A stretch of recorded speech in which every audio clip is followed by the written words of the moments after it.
What's up, guys? Welcome back to another astrological monthly episode. This is going to be your astrological monthly overview for the month of April 2025. Trying to get a little head start and record this because I am currently about to experience Venus Retrograde and Mercury Retrograde, so I'm trying to at least record this before it actually happens. But yeah, thank you for being here. If you're new here, my name is Cody. I'm an astrologer. I've been doing this work for about 6 years, at least studying and teaching at the same time. But yeah, it's been really fun. I'm glad you could be here. I'm actually in a better mood. I know in my last video I was kind of like down in the dirt because I was dealing with a lot of crap. A lot of shitty things have been really happening, but at least things have been getting a lot better than they have been since I've been dealing with all that crap. But yeah, things are better. You know, you can at least see my energy's at least a little bit better, and at least from the last video I was just recording. So it's all good. Thank you for all the people that at least reached out just to like check on me and just say what's going on. But it's all good though. You know, sometimes we got to go through some shit.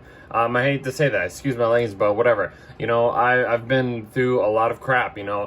Basically had to move to a new house because the unit basically just stopped working, and then I lost my wallet, and just dealing with like drama with like family or just other people in general.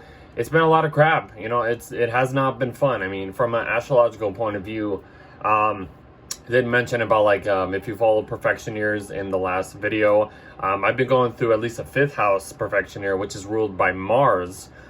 So I mean, it should sound like a fun year, but it hasn't been a fun year. It's been the total opposite. And that's because my Time Lord, Mars, has been in retrograde since December. But actually, it's been building up since last October. But I mean, last few months, I've just been kind of just shitty and like very like just stopped me from doing anything basically that I wanted to do. So at least from this point on, Mars is finally direct. I'm so glad. I couldn't wish for anything better. So I'm hoping from this point on everything can at least just move better smoothly a little bit. I can get at least whatever I wanted to get done. But yeah, I don't know, just a little side note of what's been going on in my personal life. Hopefully all of you guys have been doing okay. I know we've been going through a lot of crappy transits, like I've been mentioning. This is the excuse me, at least from April's perspective, things are at least going to start to move forward. We're kind of finishing off all of this retrograde delayed time that we have been kind of just in since October of 2024. And if you've been following me, I've been saying from October all the way to May is going to be this long period of retrograde energies slowing down, not moving forward just yet. There's a lot of delays and all that stuff. So, but at least once we get to April, I'm excited at least by this. Yes, there's going to be a few bumps when we talk about, April, but for the most part, guys, we are moving forward. We are leaving all of this retrograde energy, delayed stuff. It's done. It's basically done at this month. Once we get into May, things will clear up a little bit more because Venus and Mars and also Mercury will get out of its shadow. It'll finish all of that stuff. I hope that's making a little bit sense. I know I'm kind of all over the place, but I'm just in a good mood and I'm in a better mood at least. I'm really excited to talk about April at least. So stick around. We're going to be basically talking about the monthly overview, all the main transits happening in April. And then towards the end of the video, we will be jumping through the horoscopes, going through all 12 signs, giving a little bit of predictions, kind of just explaining the energies from whatever rising sign you are. And it's basically that's kind of what I do, how I structure these videos and all that stuff. So that's kind of it. I don't think there's anything else. Yeah, I don't know. I guess if I'll mention anything, I can think of, I don't know, but yeah, that's basically the gist of it. April's pretty good for the most part. Like I said, Venus is finishing its retrograde. Mercury's finishing its retrograde at this point too. And basically at this point, Mars is almost out of Cancer at this point, finishing its retrograde, post shadow, whatever you want to call it. And then it'll go into Leo, and yeah, so we get more of this fire energy, at least in this month. I mean, yes, it's covered, half of the month is covered in Aries season, and then the other half, or at least the last part of April, is covered in Taurus season, which could feel, bring us back down to earth and like ground us in a way, settle everything else that's been basically brewing or starting through Aries season, or all these planets kind of going back and forth from Pisces to Aries and stuff like that. So everything is like ending and starting at the same time during this month. So yeah, so I guess I don't know, I think that's about it. I guess we can just kind of just jump through it. If you want to follow me on social media, Coda for Verson. I mainly do my stuff on Instagram.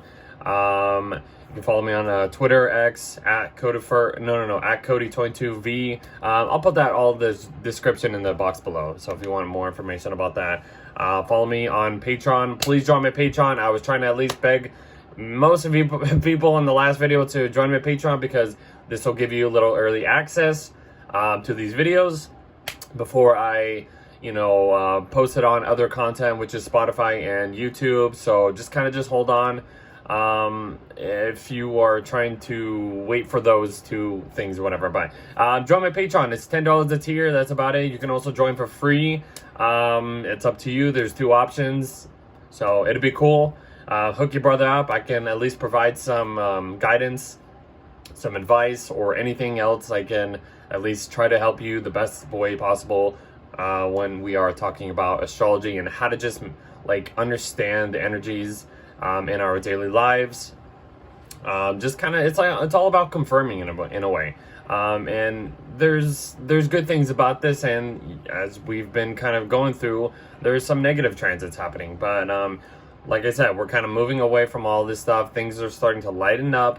We are finishing eclipse season at this time too. So eclipse season isn't as crazy as it was in March. So at least that energy will start to settle down as much as, all these retrograde personal planets are starting to end and move forward at this time. So yeah, I think that's a good introduction, announcement, whatever you want to call this. So yeah, thank you for being here, guys. Please like, share, subscribe. Hook your brother up. Yeah, that's all I can really say. So we're gonna jump into the monthly overview part of this video.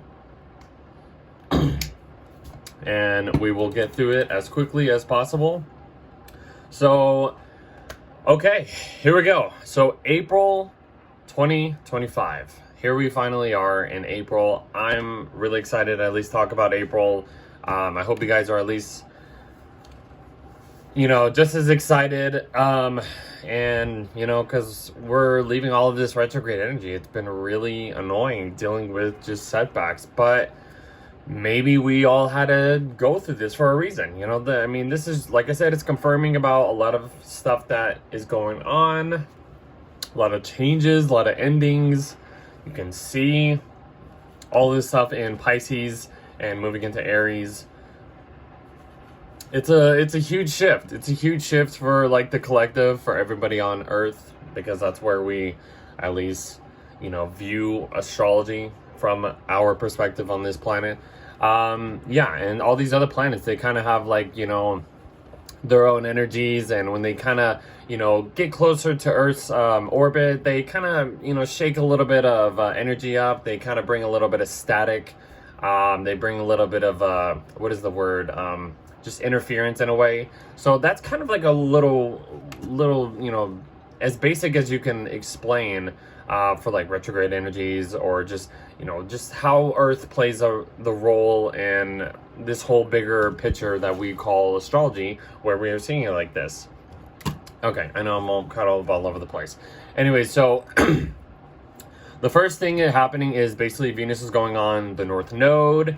Mercury's right there. Saturn's basically on there too. So they're all kind of hanging around in Pisces at this point on the North Node. So there's something like fated, something, maybe giving a glimpse of what the future is going to at least, shift us into or jolt us into. The North Node is that point. It's a point. It's not a planet. It's like a mathematical point in, you could say the sky, the universe, whatever you want to call it, which basically, you know, tells us where the eclipse is going to be at if we have a solar eclipse or lunar eclipse or whatever. But the North Node is the point that's really like shifting us, pointing us into our North Star, our direction or whatever in life, where we're going into, and it's in Pisces, so it's a very spiritual time, a very like intuitive expression of like following your intuition and stuff like that. But having like, you know, Venus go back over the North Node, you know, this is reevaluating certain things that you want to value. Maybe some fated situations are gonna like kind of give you an awareness of like how you can express unconditional love, because Venus is exalted in Pisces at this point, so she's working in her at least a little better, even though she's in retrograde. But it kind of gives a little at least beneficialness, if that's a word, to this transit. So a lot of faded things happening, kind of just giving you little glimpses of future events, future just like what do we want to value when it comes to like Pisces themes, which is like all about, you know, just having empathy, sympathetic, you know, connections, very just, you know, like fantasy, dreamlike kind of energy and stuff like that. So kind of that's just what's kind of brewing over here. So the next like really big thing happening is this connection to Saturn and Uranus. So they're making like a sextile, which is really interesting. I mean, Mercury and, like I said, Mercury, Venus, and Saturn are all kind of hanging out in Pisces, conjunct each other, and they start to kind of form this sextile to Uranus, and also trine Mars over here in Cancer. So there's like this little connection happening between, you know, all these planets in Pisces with Uranus and Taurus and Mars and Cancer.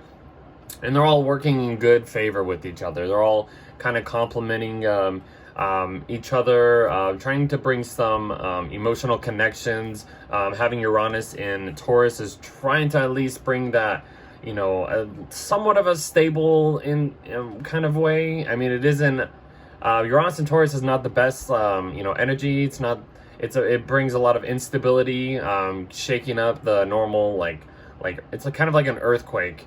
Trying to keep things set up, but there's like some shaky ground or whatever. But in this configuration, this is at least, you know, bringing some balance or whatever in a way. But let me get back to this Saturn sextile Uranus. So this is good. I mean, this is an outer planet, you know, sextile. This is a little configuration of a little gesture, a little opportunity between the planet of, you know, responsibilities, matureness, long-term goals, kind of just being a little rigid, cold, limitation and stuff like that, mixing together with the unpredictable planet of Uranus, which can bring, like I said, instability, chaoticness, but it can also bring a little bit of liberation, you know, breaking outside the Saturnian walls, like I like to say. Because if you're looking at the planets from an order and stuff like that, like, yeah, Saturn is like the furthest planet that we can actually see, if we're looking at the night sky or whatever. It's a very distant, kind of like beige light color or whatever in the sky, but it's like that's as far as we can go, and that's kind of like representing our limit of where reality is, or how reality is and stuff like that. So when you get beyond Saturn, you get to Uranus, and that's just like breaking beyond the wall. So like a few years ago when we had Saturn and Aquarius squaring Uranus and Taurus, that was, you know, kind of like after the lockdowns happened, everything was kind of like, you know, everybody was trying to rebel against the authority. There was a lot of protests and stuff like that happening, and it was just chaotic. You know, everybody was like, it's like the authority figures were trying to, you know, keep everything locked in a certain place, closed, and then everybody else was trying to do the Uranus side by breaking out of that cycle. It's kind of like think back of what was going on and like that, because this is like a little bit of a closing ending of a cycle. This is the last like full aspect that Uranus and Saturn are going to be making before Saturn comes all the way and connects with Uranus at the end of like Gemini and Cancer, and that's going to be in like 2031 or 2032, which is going to be a huge deal in history. But that's like in the future right there. But just think about that. So this isn't going to be something that's going to just, give you the opportunity to break through certain things. This is just like a slow moving breakthrough, basically. That's all you could say. Or just working with your long-term goals and having a little bit of a liberative, innovative, inventive kind of mindset that can help you, with any long-term goals, or just bring some a little bit of stability, kind of bringing the earth and water elements mixing together. I don't know. I mean, we can go on and talk about that, but that's really interesting. I feel like that's a really important thing to talk about. So, but all this stuff here, like I said, they're all trining Mars over here in Cancer. Uranus is in the mix in the sextile. So this is a minor grand trine, as we call. So this is a really interesting configuration here. So I would take it, I mean, even though they're in retrograde at this point, but it's a nice little aspect happening, at this point. And then the sun's kind of moving into a sextile with Jupiter as well. So, I mean, that's another good thing, this is about growth. This is about, being curious, inventing something in a way, not really inventing, but just creating something in a way. I mean, you got the fire and air sign, and Jupiter's in detriment. Yes, whatever. Jupiter's trying its best to operate through Gemini themes, which is being rational, looking at little details, and trying to understand information and trying to be optimistic in a way. But it's a little difficult, and we're still dealing with this. But at least with the sun is exalted in Aries, so at least maybe the sun can give a little bit of a boost to whatever Jupiter and Gemini is trying to do. It's that it's having that shoulder to cry on, or whatever, or just having that close friend to really talk to if you need something, or support, something. That's kind of what all of these transits are doing right at this moment. So there's a little bit of a support for the most part in the beginning of April. So yeah, and then you have Mars trining Saturn, Mars trining, and Venus trining Mars, and all that stuff. That's just emotional support, emotional discipline, really putting your energy into your long-term goals, and connecting with other people. With Venus, this could represent relationships, just what you're valuing. Your actions are lining up with the things that you do want to value when it comes to connecting with other people, what you desire in relationships, all that kind of stuff. I mean, it's good energy for the most part, even though they're in retrograde.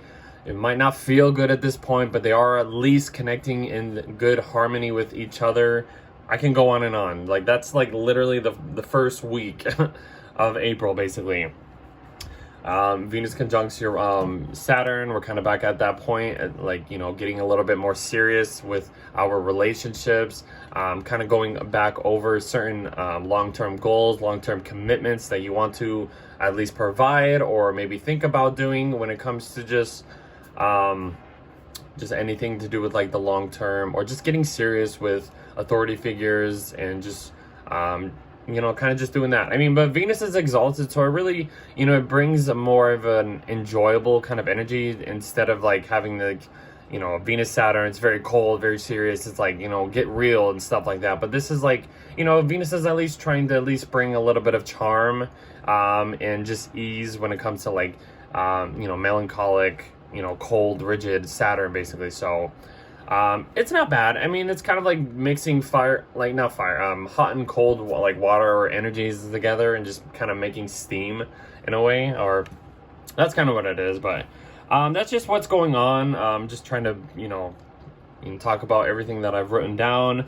And then Mercury stations direct, which is a really good thing. So Mercury's direct, Venus just passed over Saturn. So we're done with the Mercury retrograde at this point, April 7th. So hallelujah. At least that's one good thing, and then Venus will station direct a few days after, which is really even better. So yeah, Mercury retrograde is done. It's in Pisces, kind of weird, not making sense, but it's on the North Node. So there's something here that can at least bring, somewhat of a clarity, of somewhat of a intuitive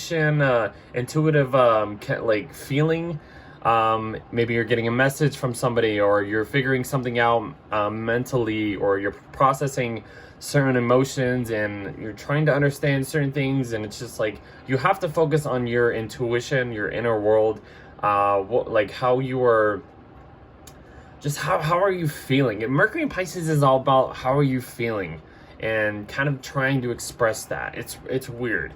It's kind of going with the flow in a way, just kind of letting things happen and just kind of just like I said, going with the flow. Like if you're in a certain situation, especially around this time, if there's a situation happening and, you know, you kind of just, you know, you're not really too sure about it, but you kind of just go for it anyways. It's like somebody like saying, oh, if you do this and that, it's lending you towards this direction.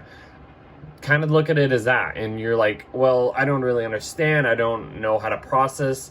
This doesn't make any sense, but it's like, maybe I should just kind of go for it. I don't know. That's kind of what I'm seeing here at this point. So it's interesting, you know, and Mercury's kind of with Saturn, so there's a little bit of like seriousness as well. So even if there is a certain situation that's kind of pulling you into this certain direction, you have to at least have that discipline kind of mindset, kind of just going with the flow, knowing your limits, and kind of like understanding like just certain things. I don't know. It's kind of interesting, kind of cool in a way, but yeah. And then Venus kind of comes back into a sextile with Uranus. That's a little fun, kind of, you know, trying something new, you know, when it comes to Uranus and Venus, like love, relationships, you know, breaking out of like routines and stuff like that. Little gesture, little just like, here's something that can liberate you from certain things or whatever. I don't know. She's in retrograde at this point, but she's stationing. I don't know, try something new when it comes to reevaluating something that you want to enjoy. I don't know, be creative. That's kind of what it is. So, and then let's see, Mercury's coming into a trine with Mars, but I mean, I literally just that's literally half of April is like all of these guys here in Pisces, sextiling Uranus over there, and also trining Mars. So it's like literally like, you can't just be like, oh, this is happening one day. No, this is like half of April, and then the other half is like a totally different story. Like it's like Aries season is kind of just this for the most part. Sun sextile Jupiter. All these planets in Pisces sextile Uranus, sextile Mars, and then trining each other. And then we get into Taurus, and then it's like the Sun gets into Taurus, Mars gets into Leo, goes opposite Pluto, and then the Sun's like in the mix of this. So believe me, like the first half of April is kind of good. The second half is at least kind of good, but it's really challenging. So just kind of hold off on like anything you do this month, but kind of be excited in a way, you know? Like it's kind of like what I was saying with the Mercury on North Node. You don't know what to expect, but just go with it. That's kind of like, I would say, the month of April, the energy of that. So yeah, Mercury trine Mars. We had this connection back at the end of February.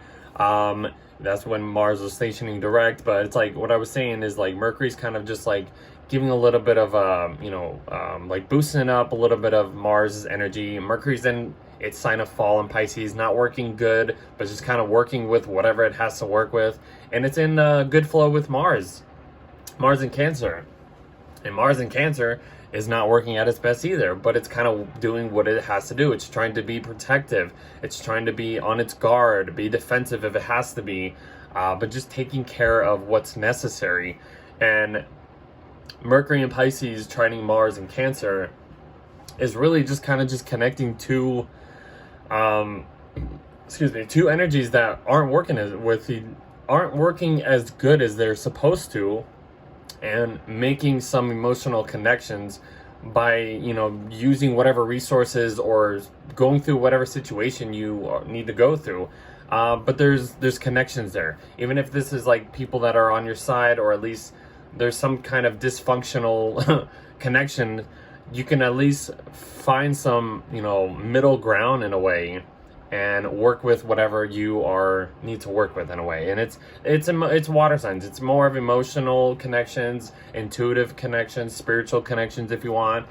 Just kind of just doing that. I mean, that's what I would say. But that's been going on since, like I said, like at the end of February into March in a way. So we're kind of back at that situation. Okay, so kind of going through this pretty quick, which is good. Okay, so the next thing is basically the full moon in Libra, and that is basically when Venus is stationing direct. So the full moon is at 23 degrees of Libra and Aries. So this is the peak month of the month. The energy is at its highest, like I always say, through the full moons of each month. At least this full moon is not that bad. I mean, the past few full moons that we had, well, I mean, it's in a T-square with Mars. Okay, I'm just seeing that right now. I literally didn't really see what happening.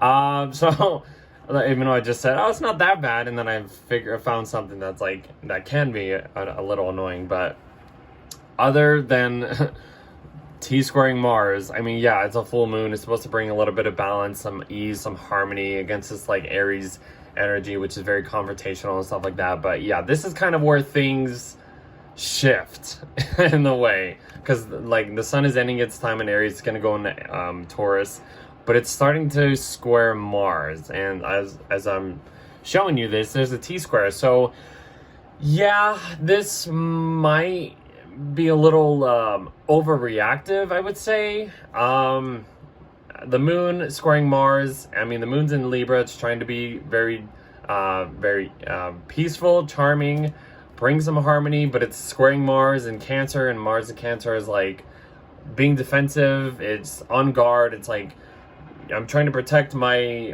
own self and what I need, and it's not going the way it's supposed to. I don't know, but like this can be like something lashing out in a way, or passive aggressively lashing out about something.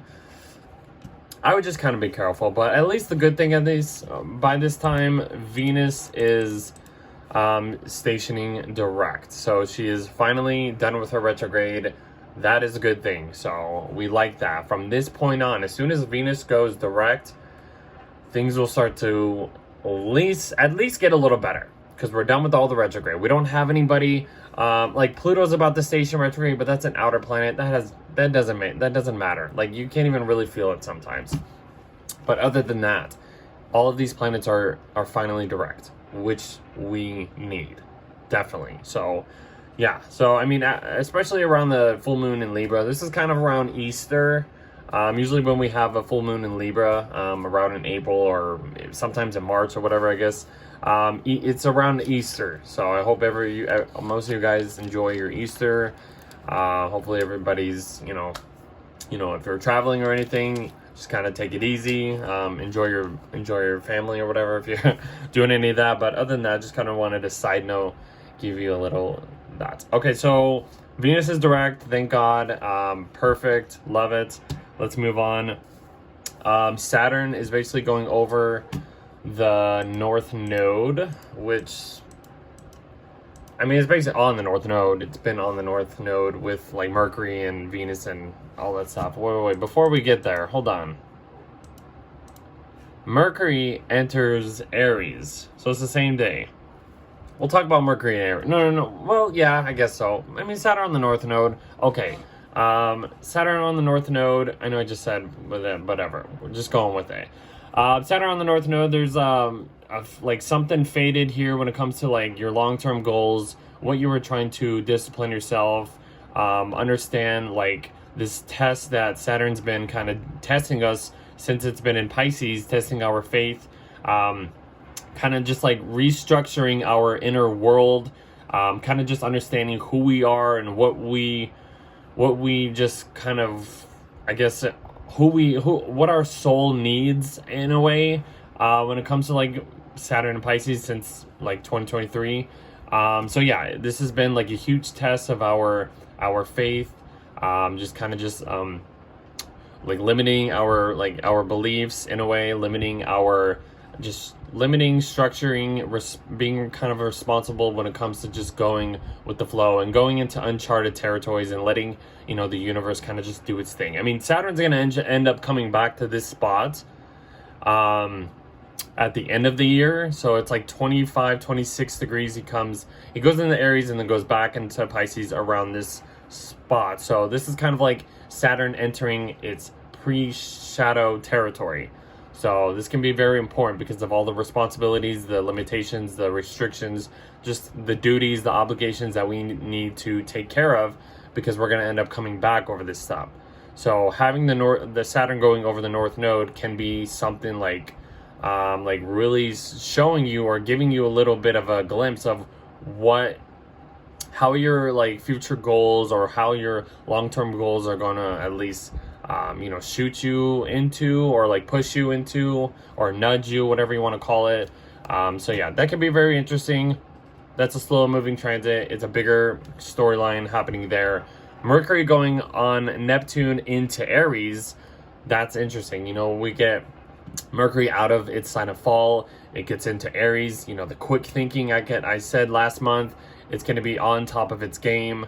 On top of Neptune, this is bringing a little bit of like just fantasy, but just impulsive fantasies in a way. It's kind of interesting. This is not Mercury conjunct Neptune and Pisces anymore. There's not so much deception or getting lost in the sauce. This is like a whole new like energy being in the sign of Aries and stuff like that. So this is Neptune's already kind of bringing some idealistic perceptions when it comes to like being impulsive, or just like creating something new life.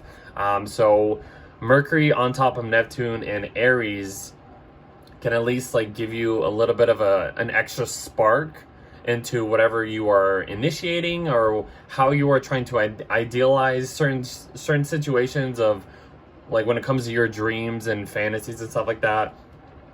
So it's just kind of giving an extra spark to this transit, whatever. Mercury in Aries is very quick. It can really jump the gun instead of thinking, and then think later, whatever. Like jump first, think later. It's really on top of, like I said, it's really on top of its game when it's in Aries. Quick thinking, quick communication, just you're very focused on certain things, and you will be a little bit more combative when you need to. And that could be good, that could be annoying, whatever, but that's just kind of the energies. So yeah, whatever dreams or whatever you're starting or whatever, this can just bring an extra creativity, extra creative level of how you want to focus on your dreams and stuff like that. And what do you want to start? How is this new energy beginning? What is this?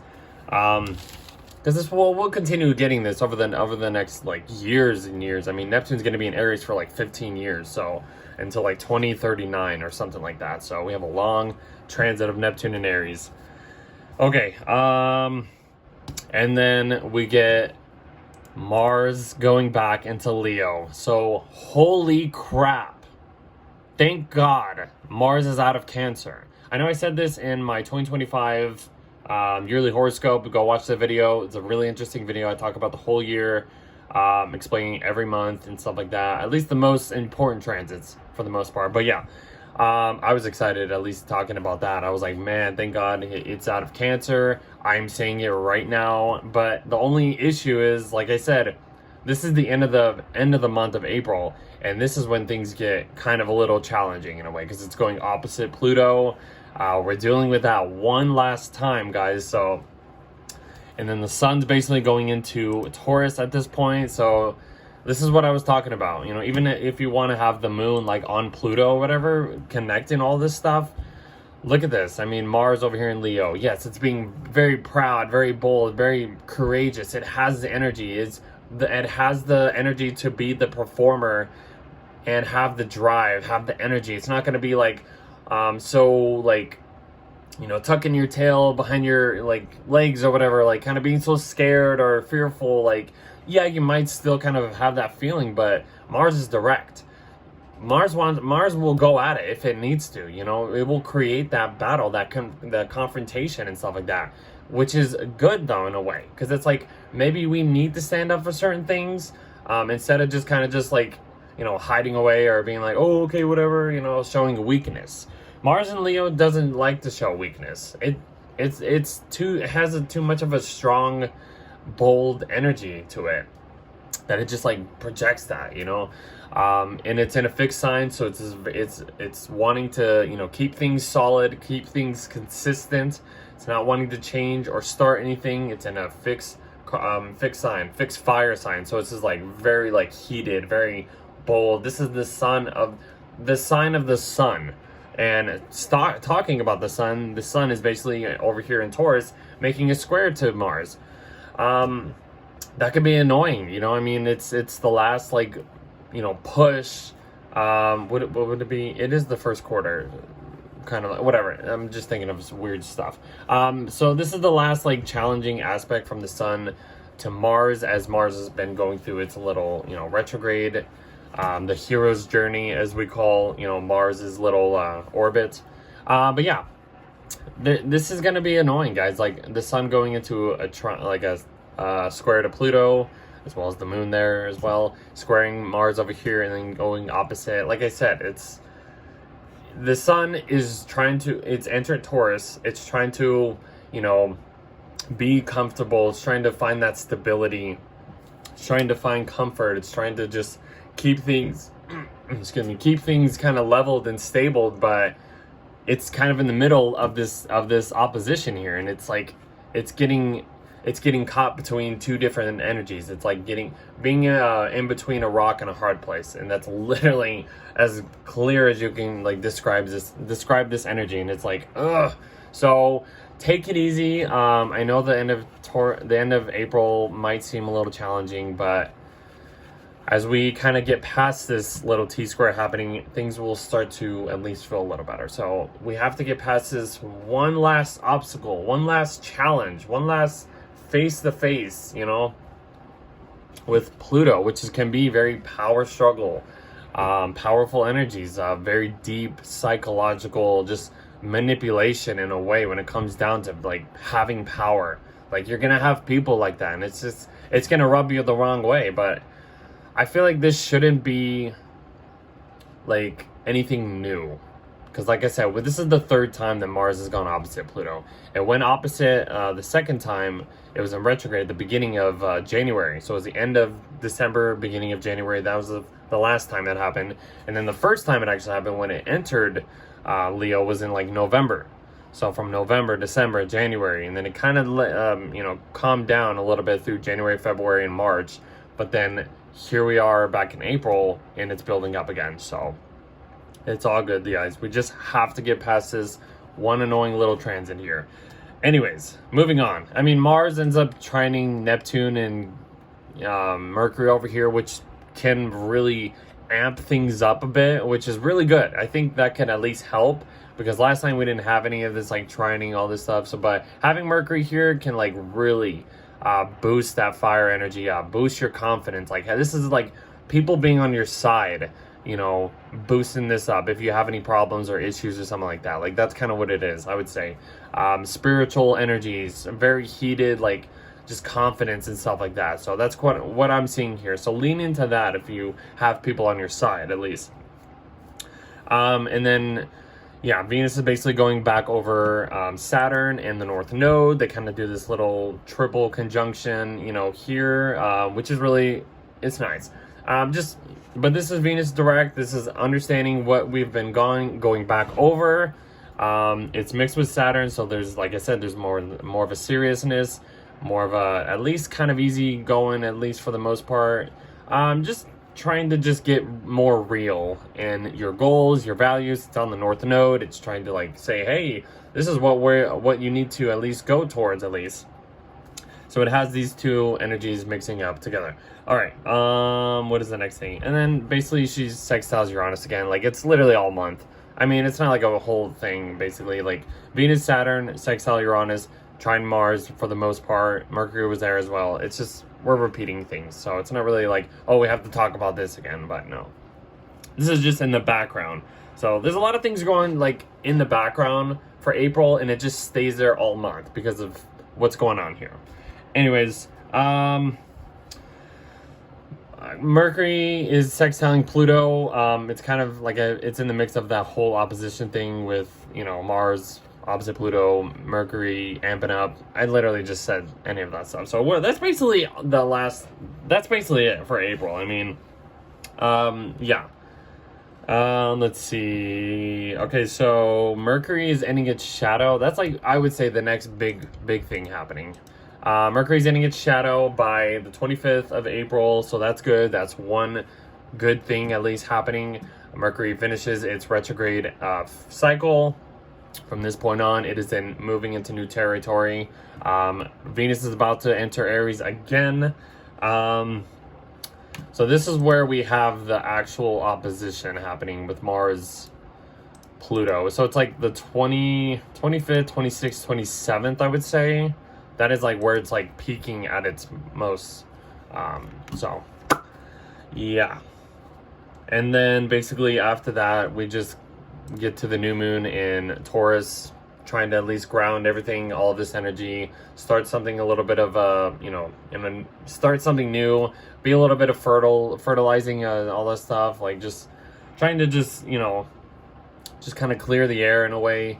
From this point on, it will start to at least clear the air, and we'll actually, I feel like, start to enjoy a little bit of the Taurus energy in a way, enjoying the spring-like temperatures or whatever, or just getting out there and just enjoying enjoying nature and stuff like that, just Taurus season. I know in general that's kind of how it is, but yeah. And then Venus enters Aries, and that is the end of the month. So Venus is back in Aries.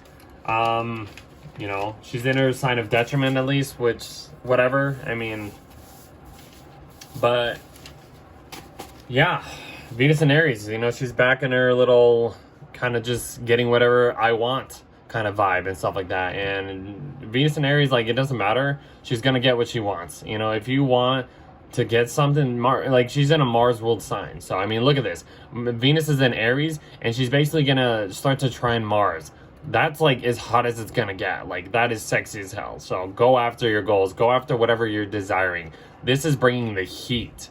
And this is, like I said, it's gonna feel sexy in a way, because it's like Venus is like, I'm gonna get what I want. I don't care what anybody says. This is just what I want and stuff like that. And Mars is just like connecting with her. It's like, go for it, girl. Like, let's do it. That's kind of like what it is right there. So that's kind of how we end the month in a way. Very interesting month. Yeah, very interesting month. It's cool. It's exciting because it's like all these things are kind of going, direct in a way, which is what we need. But there's just, a few things that we need to kind of just like finish off, and clear the air before we can actually move forward. That's kind of just how it is. That was a really quick overview, which I'm really excited. So please like, share, subscribe. I hope you guys enjoyed the overview. We are going to be shifting into the horoscopes. So let's get to it. What I usually do is talk about the rising signs. So if you don't know your rising sign, look it up, please. Your time, your place, your year. You need the time to actually understand what degree your ascendant is, to actually understand predictions or, anything to do with like what's to come in the future. Like predicting your future, you need to know your ascendant sign. Anyways, okay. This is the horoscope section. Let's kind of jump into it as we start with Aries. So Aries rising, here we go. So Aries, we have all these things kind of just, it's your season. So happy birthday if you're celebrating at least in April, at least. If you celebrated in March, happy birthday as well. I don't know if I said that in the last video, but we'll say it now. Like I said, kind of for the overview, all of these things are kind of just ending in your, as you can see here in your 12th house. There's a lot of big endings happening, everything's coming to a close. Everything's starting to enter your sign, and Neptune just entered your sign at the end of March. Mercury and Venus will eventually get there as we kind of go through this month. So this is kind of like a new birth, like a rebirth of who you are, who you want to represent yourself, your approach to life, impressions and stuff like that. What do you want to initiate? This is kind of like literally being birthed again, into something new. The energy is you. Like Aries is the spark of life. It is the beginning of the whole cycle. This is the astrological new year. It starts with you. So yeah, this has probably been interesting for the most part. You kind of just getting your energy back, getting like that little boost of confidence if you've been needing that fire energy. So yeah, so whatever you've been starting, keep doing it. I'm sure all of this delayed energy that's going on behind the scenes will eventually pay off as soon as all these planets get into your sign of Aries, especially when we get to May. We have Saturn enter in Pisces, and like everything's in May, like in Aries at that point. Well, at least some of it will be in May, April. In Aries. But yeah, we have this huge shift happening. So yeah, hopefully everything's been going good. Where is my list? Sorry. Okay. So the first big thing is basically Mercury stationing direct. So that's kind of like the overview of like, I'm going to be talking about all the signs, like what's going on. But for the first big thing is Mercury stationing direct in your 12th house, which is right here. Okay, so Mercury direct, good, cool. We like Mercury stationing direct. We can move on from whatever delays or miscommunication, mishaps, whatever has been going on in your behind the scenes. Maybe you've been forced to, be a little bit more spiritual and have like spiritual guides guide you for certain things if you're studying like spirituality or getting into all that kind of stuff. If you've been kind of like focusing on letting go of addictions or just kind of dealing with a lot more of like healing your mental health in a way. That's kind of been the whole situation going back and forth from like going into Aries and being like, oh, there's something I want to start, but then it's like, oh, I'm being pulled back to heal some mental subconscious energies and stuff like that. So that's kind of like the gist of it, of what's going on here. So yeah, it's good. That's a good thing happening. The next big thing is the full moon in Libra, as followed by Venus stationing direct. So full moon in Libra is happening in your 7th house. This is just kind of just putting the energy, trying to balance out your needs with other people's needs. How do you need to support? How do you need to bring, or other people can bring more peaceful harmony, energies, in order to balance, whatever connections you have going on here. Business contracts, partnerships, agreements. If there's any open enemies you're dealing with, clear the air at this point. That's kind of what this full moon in Libra is saying. And the ruler over here is stationing in your 12th house, bringing a little bit of more enjoyment. And when it comes to like, okay, now that we've gone back over reevaluating what we want, maybe keeping our love life a little bit low key, on the down low, behind, like not really so out there, just behind the scenes. This can bring a little bit of an extra ease moving forward after this full moon in Libra. So kind of enjoy that for the most part. The next big thing is Mercury's popping into your 1st house. So we get Mercury back into your 1st house. Cool. We like that. Express yourself. Like that's literally it. Express yourself. Be bold, be sharp, be just to the point. That's Mercury in Aries, and it's going to give you that energy to just, like I said, express yourself, bring some quick thinking, new ideas, creations and stuff like that. It's on Neptune. There's like some type of idealistic creation popping into your head, like you're brainstorming, but you're like, oh, this is like you're focusing on like a new way to dream, a new way to create fantasies or deception or illusions, but it's like who you are, like how you are impressing others.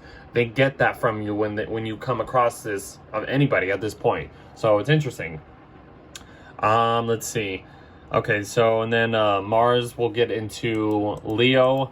Yeah, we're back at this, opposition happening. The sun goes into your 2nd house of Taurus. So Mars going into Leo. Like, yes, we're back at this, you get the fire energy back. That's entering, and it's entering your 5th house. So like, this is that extra creativity boost, the confidence, the boldness that, that at least fire signs like to enjoy.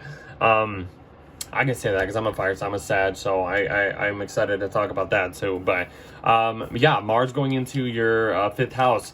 You're back at this performance energy, and Pluto's over here in your 11th house. This is the crowd, this is their audience, this is like friends or whatever. So maybe there's some tensions happening of what you want to at least be more creative, or, you know, maybe start a hobby and actually jump the gun and do it. Maybe you've been trying to maybe think about something, and this is the time to, like, you know what, okay, maybe I have the energy to do this stuff. But yeah, there's gonna be feedback, there's gonna be maybe some tensions or whatever. You're the one that at least has to at least maybe stand up for yourself and not be so, you know, show any weakness or be so hidden or like whatever, you know, kind of just like say, well, I'm not doing this anymore. But and then the sun kind of gets in the middle of this little aspect here in your second house. So the main focus is like where the sun's at. It's trying to put a focus on like security. What do you need? But this is money houses, guys. This is a money houses. So there's going to be maybe some tensions when it comes to like money. Like this is like you trying to at least put more effort into more, like you're increasing your savings or your income, but there's tensions there when you're, whatever, you know, energy or fuel you were trying to at least put your energy towards, it's kind of coming into conflicts with other things or whatever. So little whatever. It'll pass though. It'll be all right. And then that's basically it. We have, you know, Mercury getting out of shadow, and then we have keeps going over here. Okay. Then we have, you know, the new moon happening in Aries. Not new moon happening in Aries. New moon happening in Taurus. My bad. So yeah. New moon happening in Taurus right here. That's cool. I mean, refreshing the energies, like I said, about your own security, ownership, possessions, values. What do you want to create for this new cycle? That's what that is mainly talking about. And then Venus goes into Aries, you know, back in Aries. You're going to have this charm. You're going to have this type of beauty, but this type of like sexiness when it comes to your personality, the way you are, like your appearance. Maybe you want to dress a little sexier or something, attract a little bit more people or whatever. That's kind of what that's saying at this moment for you. And then she's ending her retrograde cycle at this point too. So that's basically it for you guys. Let's move on to a Taurus.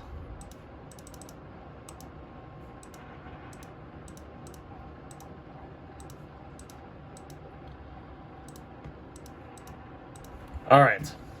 So for Taurus, so like everything's kind of just like, you know, ending over here, and like, well, not really ending, I would say, but just like there's a lot of stuff kind of just, well, let me restart. All right, so Taurus, so this is kind of just like the point where everything is just finishing off its, you know, retrograde, Venus and Mercury in your 11th house. So kind of going back over certain things when it comes to like group matters, opportunities, creating those like lifelong goals that you want to at least achieve in this lifetime. You know, working with other people, working with friends, working with colleagues. This has kind of just been reevaluating. You're trying to sort out certain situations in order to have better situations when it comes to working with groups of people, working for your community in general. That's kind of like the whole overview background happening here. Yes, the sun is going through your 12th house, kind of ending certain cycles. We're about to enter your sign in just a minute now, towards the end of April. But yeah, so the first big thing happening, excuse me, is Mercury stationing direct. Okay, so Mercury's direct at this point, so that's good. All of that stuff that has been delayed, miscommunications, mishaps, whatever. I mean, maybe I would say maybe like if you've been dealing with technical issues, technology is a key quality or keyword for the 11th house, or networking, I should say. But still, technology, you can say that's 11th house, whatever. If you've been having any like technical issues or whatever like that, I mean, yeah, it might be better at this point. From this point on, as soon as Mercury stations direct, because Mercury likes to mess around with technology and create glitches.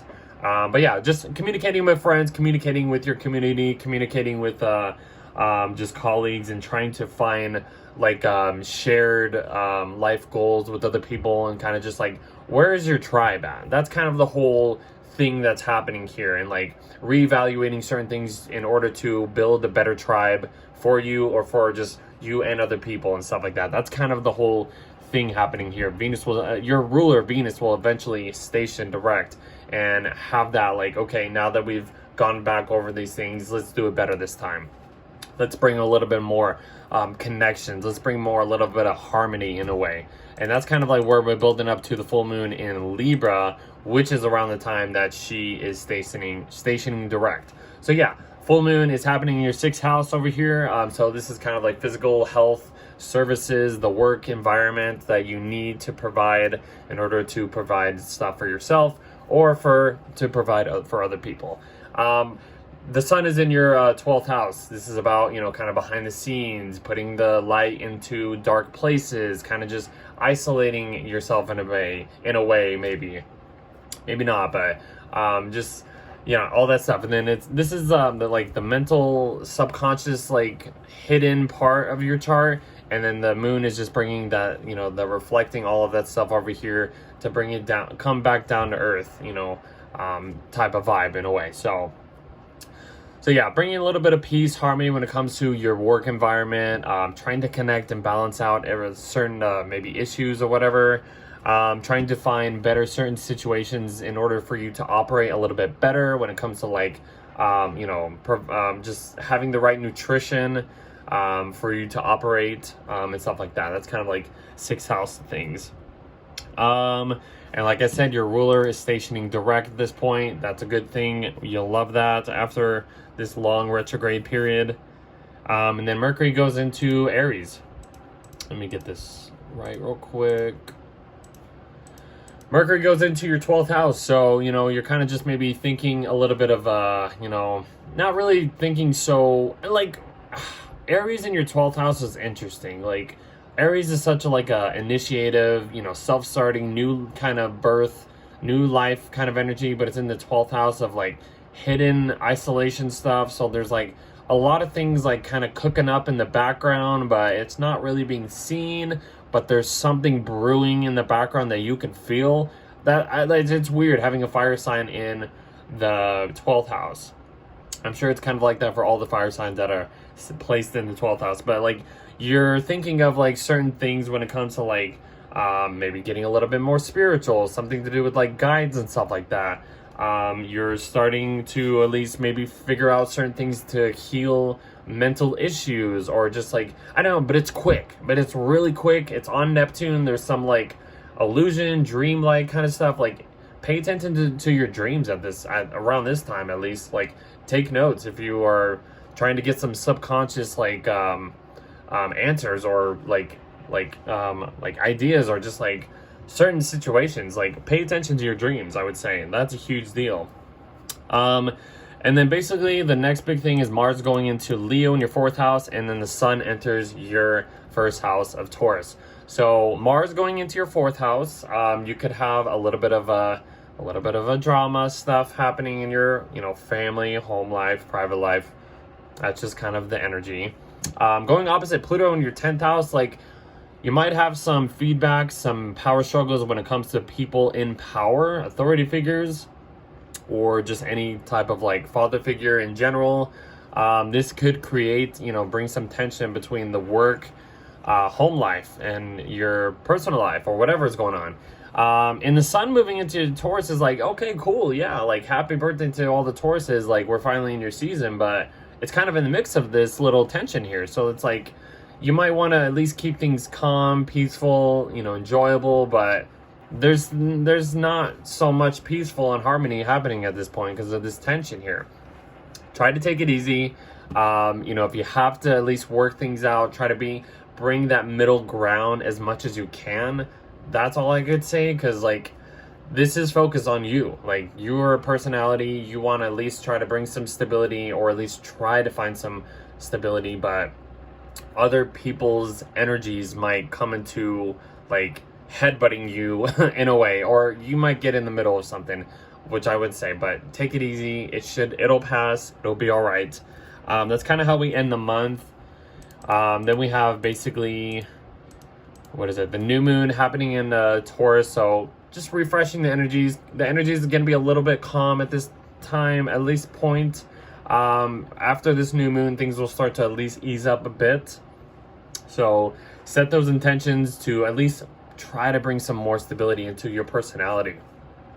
Who you want to attract, or just not really attract, but just how you want to present your energy in a way. So yeah.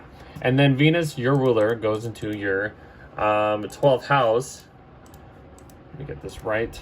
This is all over the place. Okay, so Venus, your ruler, goes on top of Neptune and Aries in your 12th house. So this is getting a little bit of a unconditional type of love, but this is a feisty type of unconditional love, I would say. So like, and this is low key. This is in the background. You know, nobody's really like seeing what's going on. You don't know what you're kind of trying to keep things on a low key when it comes to like expressing love or what you were trying to enjoy. Just kind of just keeping things a little private in a way. But yeah, that's kind of how the month ends for y'all. We will see you in next month then. Okay, hold on.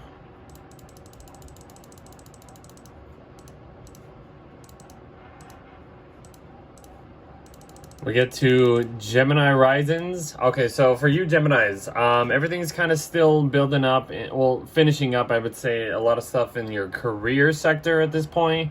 We have things ending, reevaluating, like certain obligations, roles, responsibilities, and stuff like that. Kind of just like, you know, going over and stuff like that. Making certain situations a little better for you, of what you want to value when it comes to being responsible, just having respect, or just anything to do with your public life. Been maybe like readjusting to all this stuff.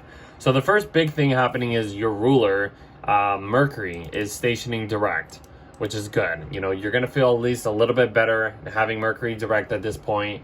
Yeah, I mean, so whatever you've been thinking, like I said, processing information about, you know, your public life, career goals, or whatever like that. It's Mercury's in Pisces, so it's not really clear on what you're kind of like trying to understand, but you kind of have to just go with the flow and go what you feel is into, like, you got to follow your intuition and follow your gut. You know, what does your gut say about certain situations? What have you gone back over when it comes to like your careers, what you want to do in your life and stuff like that? So yeah, I mean, this is gonna feel better. Like I said, you're ruled by Mercury, so your ruler's in your 10th house right now. You kind of have to just go with the flow and just, you know, it's on the North Node, so there's some faded things happening here. Like, I can't say what exactly is, but there's something like telling you like what's gonna change in your career life from this point on. You have Saturn and Venus on the North Node as well. I mean, Neptune's basically kind of near it too, but a lot of things are changing in your public life. The next big thing is we're getting to this full moon in Libra, which happens in your 5th house over here.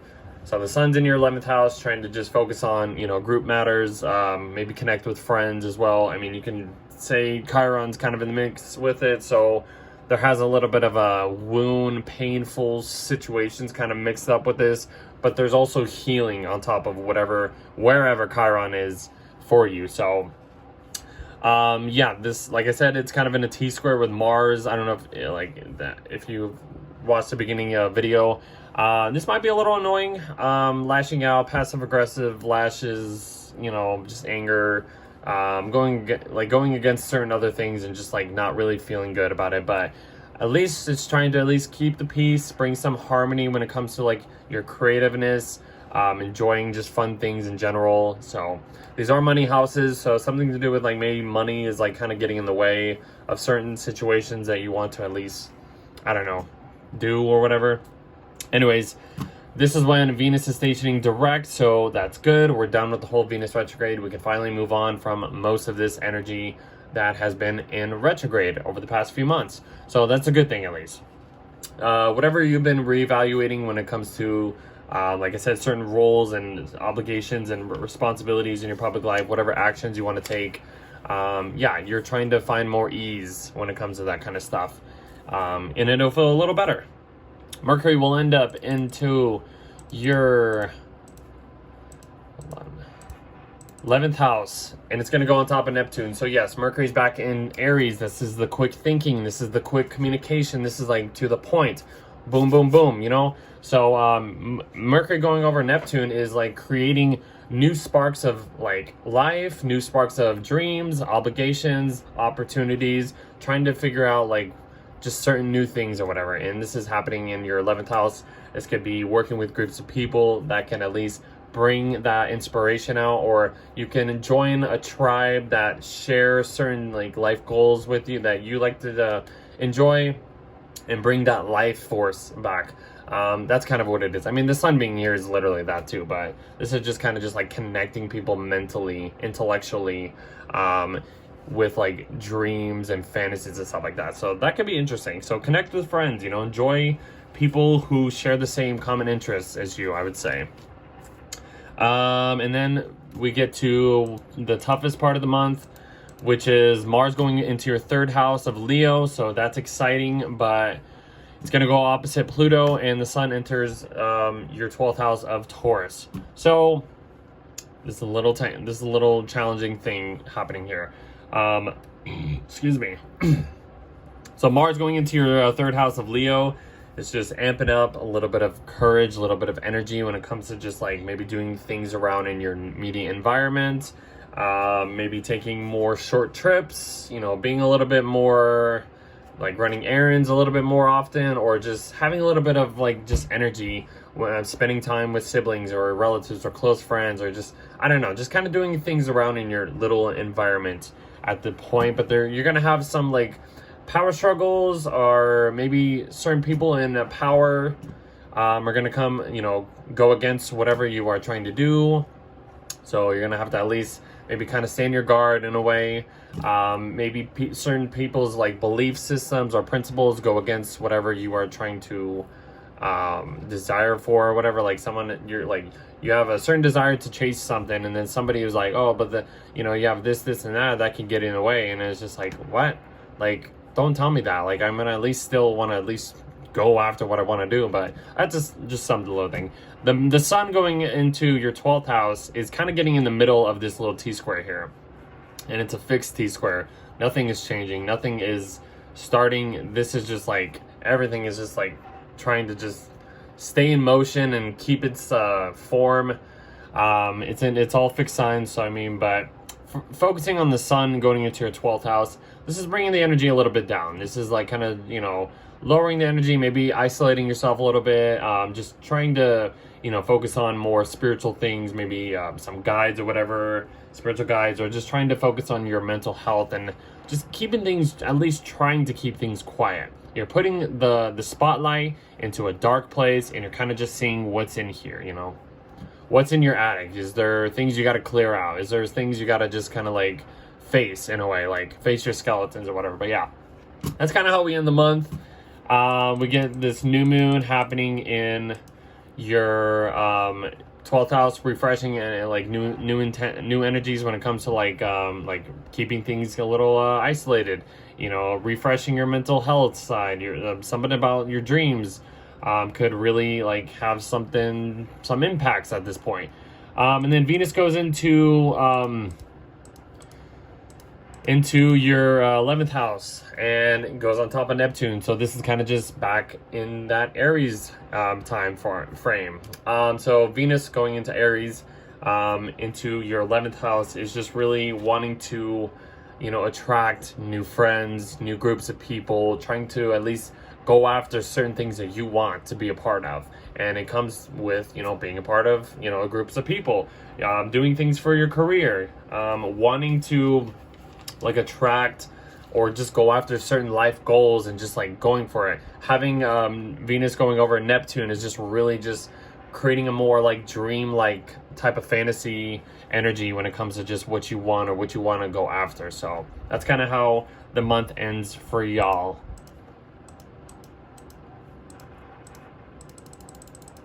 Whoa. Okay, so for Cancer risings, so everything's kind of still in your 9th house, finishing up the retrograde stuff going on, you know, when it comes to philosophies, higher learning, educational stuff, like higher educational stuff, traveling, foreign cultures, foreign topics, all that kind of stuff. You're just kind of going back and reevaluating maybe better situations when it comes to all this stuff. So maybe it's been a little better having all this stuff in the water signs. I know the Sun and Neptune, and you can say Chiron, are in your 10th house, maybe creating some challenges. This has the superior position over who you are, your rising sign. So even if, there's certain people and authority figures or roles maybe have this like overall, superior energy over you, but that's the only challenging thing that could happen during this time. And then all these other planets going into Aries, it's going to do the same thing. But really the main focus for the sun being in your 10th house is like just putting yourself out in public, doing your job, what you're obligated to do, being more responsible, and trying to structure your life by doing certain things, in the public life, basically. So the first big thing is Mercury's stationing direct, which is good in your 10th house, not 10th house, 9th house. Things to do with like what you're processing information. What have you kind of rethought about when it comes to like higher learning, expanding your mind, dealing with any legal matters or anything like that, or something like truths, foreign things or whatever, all that kind of stuff. You're kind of just like, okay, now I understand why I had to go back over certain situations. Mercury's on the North Node, so there's certain like faded, maybe glimpses of what's attracting your mind or whatever and stuff like that. So kind of just focus on your intuition, see what, listen to that, listen to what should be good and what should not be good and all that kind of stuff. So there could be good things happening. Then we get to the full moon in Libra, and that's when Venus is stationing direct. So the full moon happening in your 4th house of Libra. The sun's in your 10th house, so there can be maybe some tension happening in your work life with home, trying to balance the work-home life. You have Mars in this, like right in the middle of this T-square happening, so there's going to be some maybe passive-aggressive lashing out, kind of out of nowhere. Like what you are trying to do, like maybe somebody rubs you the wrong way when it comes to like family members or something, and it just kind of just triggers you. I mean, I know Mars in Cancer has been really crappy for the Cancers out there. Believe me, I can understand. But Mars is about to leave your sign, so you'll get that break in a way. So yeah, full moon in Libra, trying to balance out things, create peace and harmony, at least in your home life, private life. Just try to balance out that work-home life situation. Venus stations direct basically at the same time, so that's good. Whatever you've been reevaluating when it comes to like higher education, higher learning, philosophies, truths, foreign people maybe you're attracted to or something or whatever, that's kind of just, we're done with that. Now we can, move on and deal with better situations. And then that's kind of how we end the month. Like I mentioned, there's Mars getting out of your sign of Cancer, going into Leo, so that's good. The sun will enter the sign of Taurus, but they have this T-square happening here with Mars in Leo, going opposite Pluto in Aquarius. So, this is like money houses. This is your money, and this is other people's money. So there can be some money struggles here. Your values versus other people's values, or resources or possessions or something like that. That can be the power struggle battles that you could possibly deal with. The sun going in right in the middle of this T-square is just at least trying to create some stability when it comes to, working in your community, working with groups of people, trying to find some just stabilization in a way.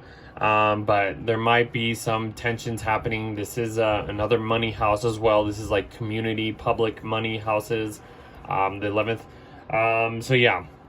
But yeah, that's what I would say. I mean, that's just try to take it easy. I mean, yeah, you're going to be a little excited, maybe a little bit. Your energy is going to be boosted when it comes to what you want to, increase your savings in a way or invest more into something. That's kind of how I would see that.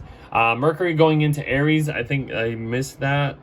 Whatever. Mercury going into Aries, your 10th house is just really just sparking that new life, He's getting out of its shadow at this point. He's going over Neptune. Things to do with like dreams, fantasies, illusions are being created in this public form, mentally, intellectually, and stuff like that. So this is like maybe like a public speaker, or doing things in the public eye that maybe attract new life or something like that. Especially when Venus gets into Aries in your 10th house, which basically is about to happen. We get a new moon there in your 11th house of Taurus, and then Venus enters your 10th house of Aries. So, you know, new moon happening, or at least it was a new moon right here. Setting new intentions when it comes to just, you know, what you want to do for your lifelong goals. You know, connecting with groups of people, networking, just kind of just, you know, focusing on group matters during this lunar cycle. And then Venus going into Aries. You know, that's, you know, wanting what you want and just going after it and just grabbing it and taking it. You know, she's in a Mars with signs. It's very, you know, external, like outward, like I'm going to get this no matter what. Like, and it connects with Neptune, so it has like this unconditional, dreamlike type of energy. There's like a new life kind of energy happening here as well. Whatever you were trying to value, trying to at least create, or at least want to have the desire for more respect in your public life. So that's kind of how we end the month for you guys.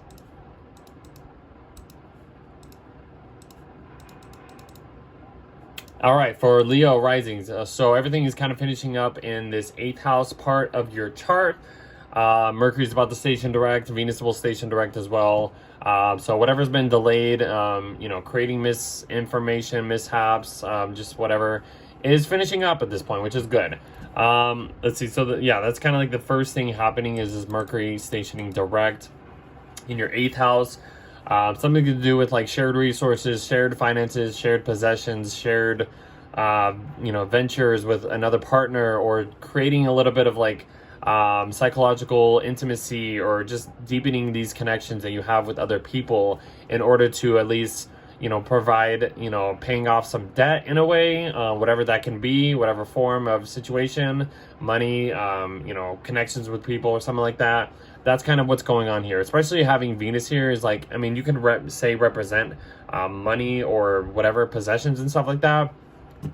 Yeah, whatever has been kind of reevaluated, or you've gone back over certain delays when it comes to like inheritance and what you want to at least invest into with other people's money and stuff like that.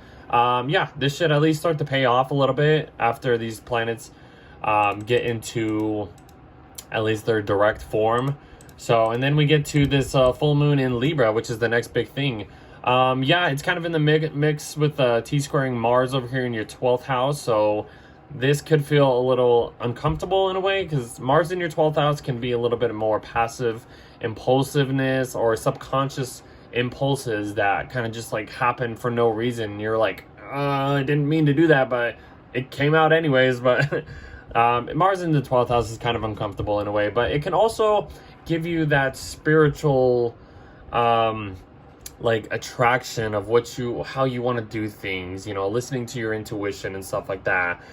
That's a good thing about at least having Mars in the 12th house, but it's in Cancer. It's not so good. It's just doing whatever it has to do to protect itself, or protect this behind the scenes subconscious kind of dream world that Mars has been going through.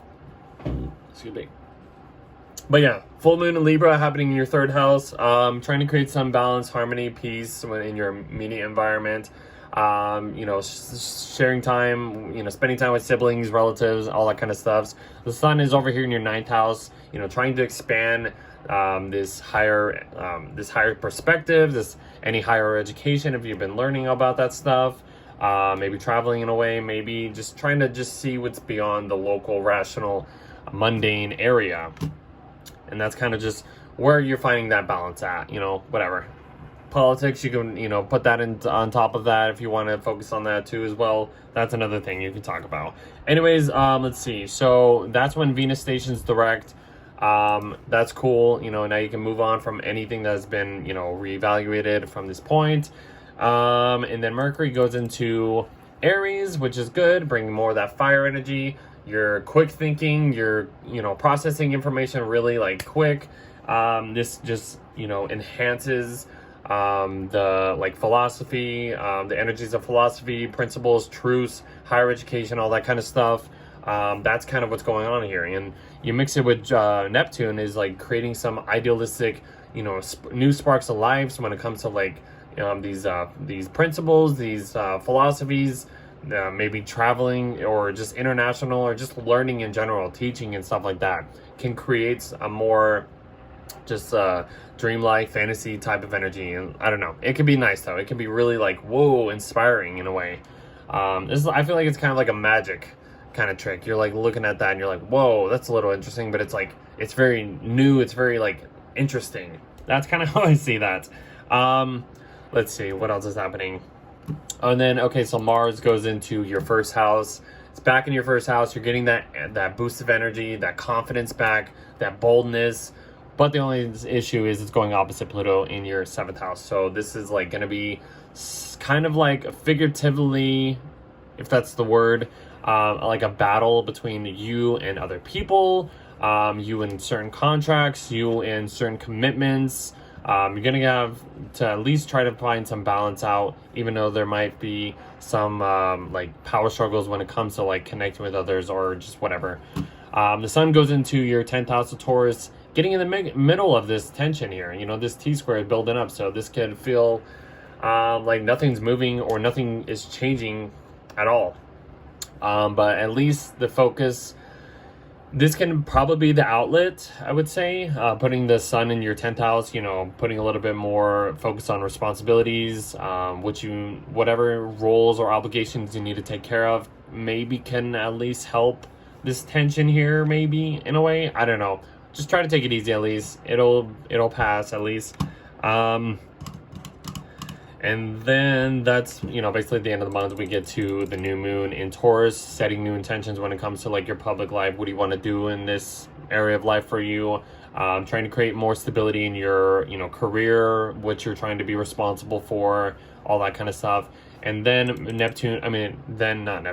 Venus goes over Neptune in the sign of Aries.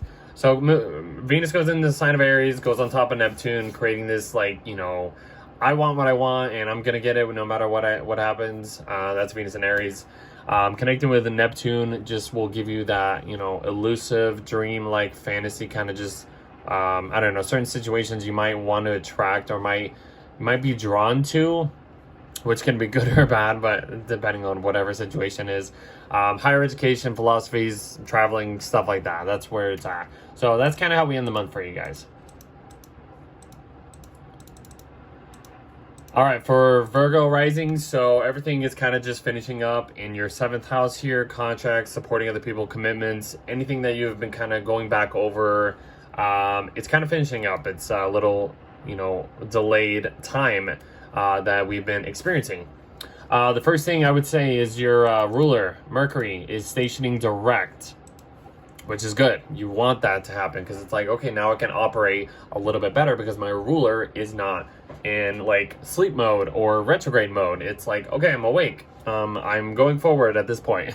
So certain situations, communications, processing information, it's on the North Node when it comes to other people. Maybe other people can provide like certain situations that can like really bring a little bit of a glimpse of what you can at least like transform or like evolve in this like storyline that we're kind of going through at this point, to gain your highest expression in this life. And that's where the North Node is at. It's in your 7th house. It's with other people, with these contracts and stuff like that. So even if the things don't make sense because the sign of Virgo is all about clear-cut communications, just detail, getting everything in order and stuff like that. But your ruler is in your opposite sign, and it's sign of fall. It's in a place where it's not so clear. It's kind of in this boundless world, but you kind of have to at least, you know, let things happen, let the universe or let any guides kind of just you know, lead you to what you need to do and stuff like that. So whatever it is, and this can involve like other people leaning you towards you know, better situations and stuff like that. So, and then Venus is basically stationing direct too at this point as well. So that's another thing, you know, when it comes to love, harmony, you know, connecting with other people, bringing a little bit of peace, unconditionalness, even if it's been kind of opposite, like tensions not really flowing, but it's kind of you're understanding certain situations. That's kind of like your opposite sign, like it's your sister sign. You get it. There's a little bit of tension, not really seeing the same side of the coin, but you get each other, you get each other's energies. It's all about kind of health qualities into it too. So little other information there. We get to the full moon in Libra, and that's when basically Venus is stationing direct. So the full moon in Libra is happening in your second house of Libra. This is just trying to at least reflect and show you, certain situations when it comes to like having or building security or just receiving security, receiving certain things that can bring more peace, more harmony, more just like just balancing out certain situations if you're dealing with any financial stuff. This is a financial house. This is your financial house. This is what you own. The sun over here is in your 10th house of what other people own, other people's resources, shared resources, intimacy, debt, loans, all that kind of stuff. But this is just like showing you, it's like, okay, if I can probably use, certain resources in order to kind of balance out my resources or my ownership, and that can create that balance in a way. Let's see. And then, Venus stations direct, which is good. So boom. At least, relationships should at least feel a little better at this time. Venus is in her exaltation sign of Pisces. So, I mean, that's a little better as it is. Mercury's about to enter. I think that's the next thing. It will be the next thing. So Mercury enters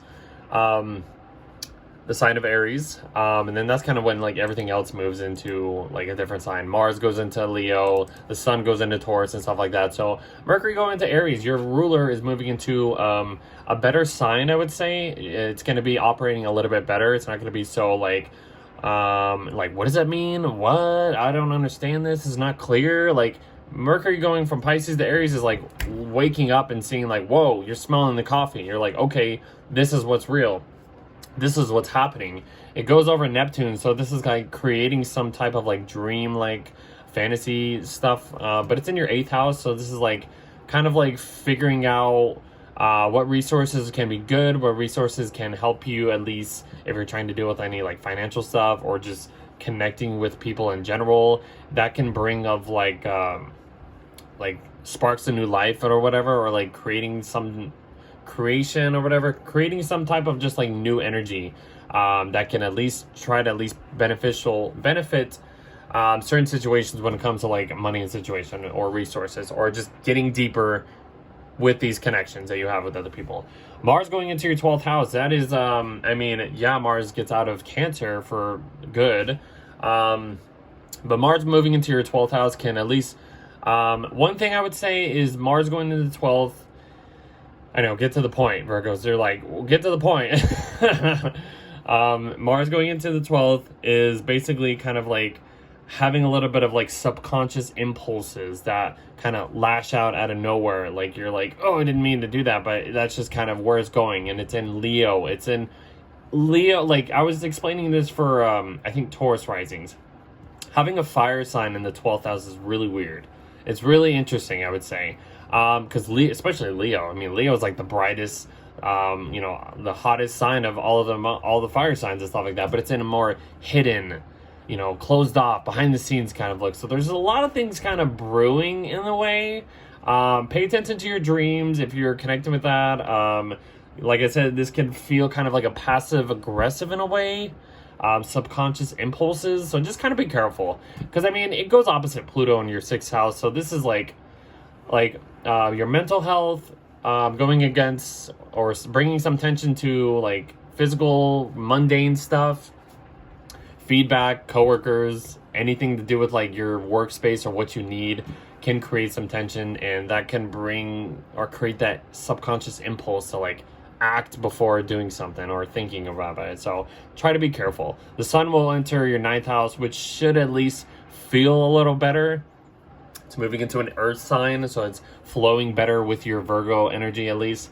So yeah, it's in your 9th house. So I mean, expand your horizons. Maybe this can be a little bit of an outlet, be dealing with this like crazy transit right here. So, expand yourself, take like long trips to kind of just like get out of like town and just to clear your head or just see what's out there. I don't know. That's kind of like what a little advice I would say. That's kind of how we end the month as well.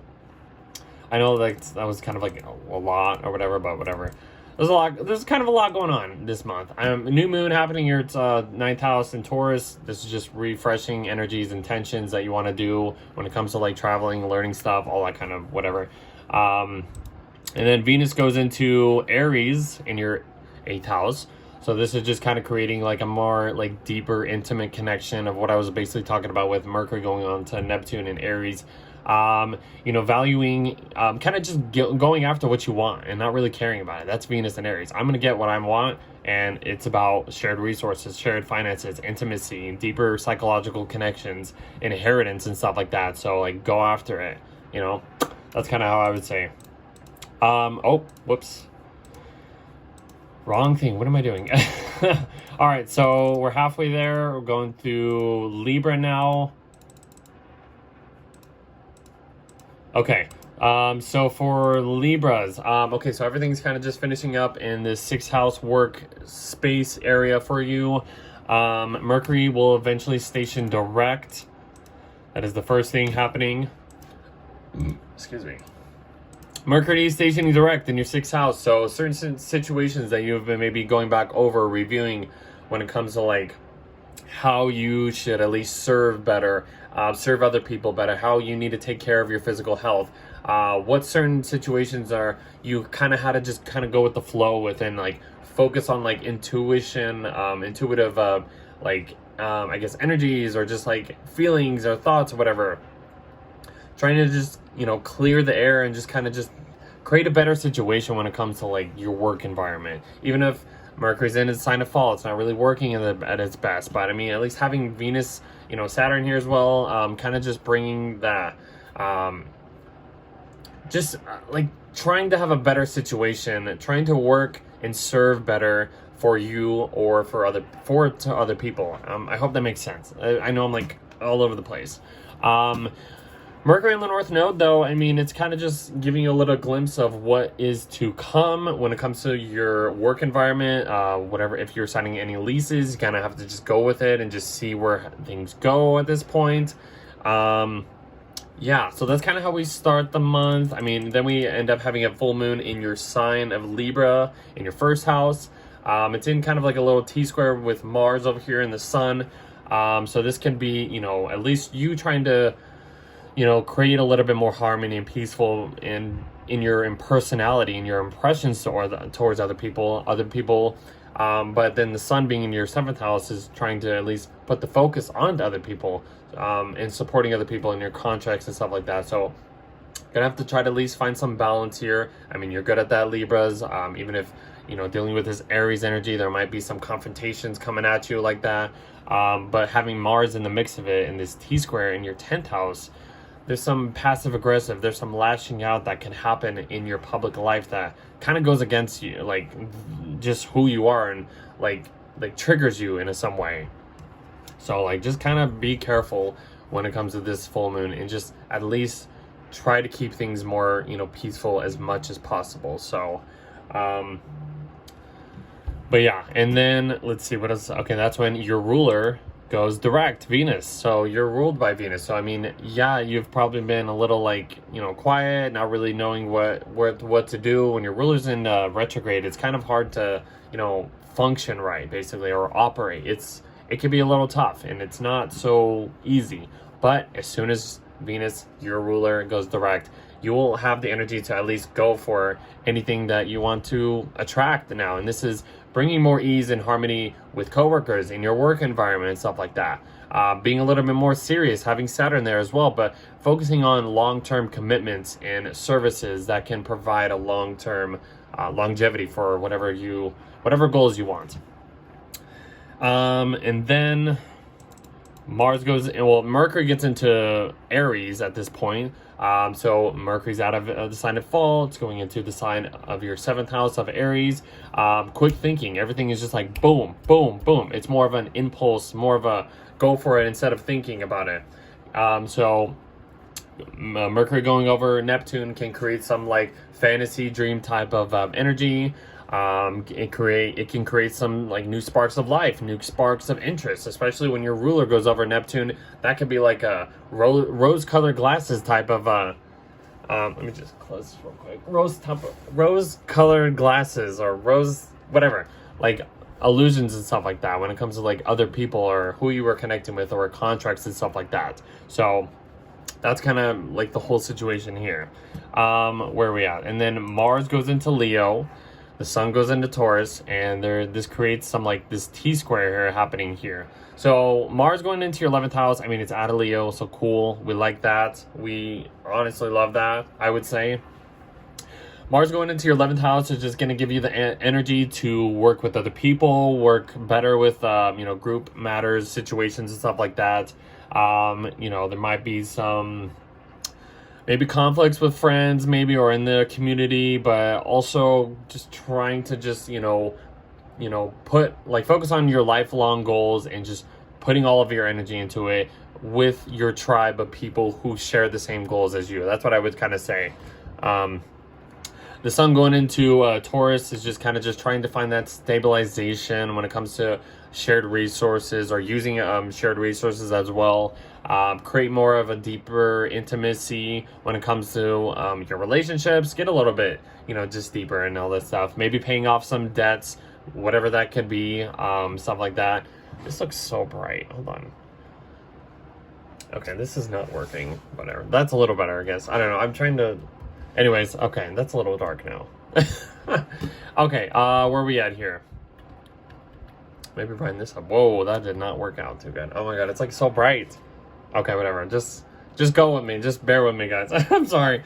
Let's see. And yeah, so there's gonna be some like tension happening when like 11th house, groups of people, whatever, and power struggles with maybe 5th house themes, creative self-expressions, something to do with like entrepreneurship, hobbies, children, all that kind of stuff. And then, Sun going in the mix of this, not really helping too much, but there might be some benefits, getting deeper with these connections, kind of have these other people kind of, bring some stability when it comes to like any tensions you are trying to maybe chase after or being criticized on. I don't know.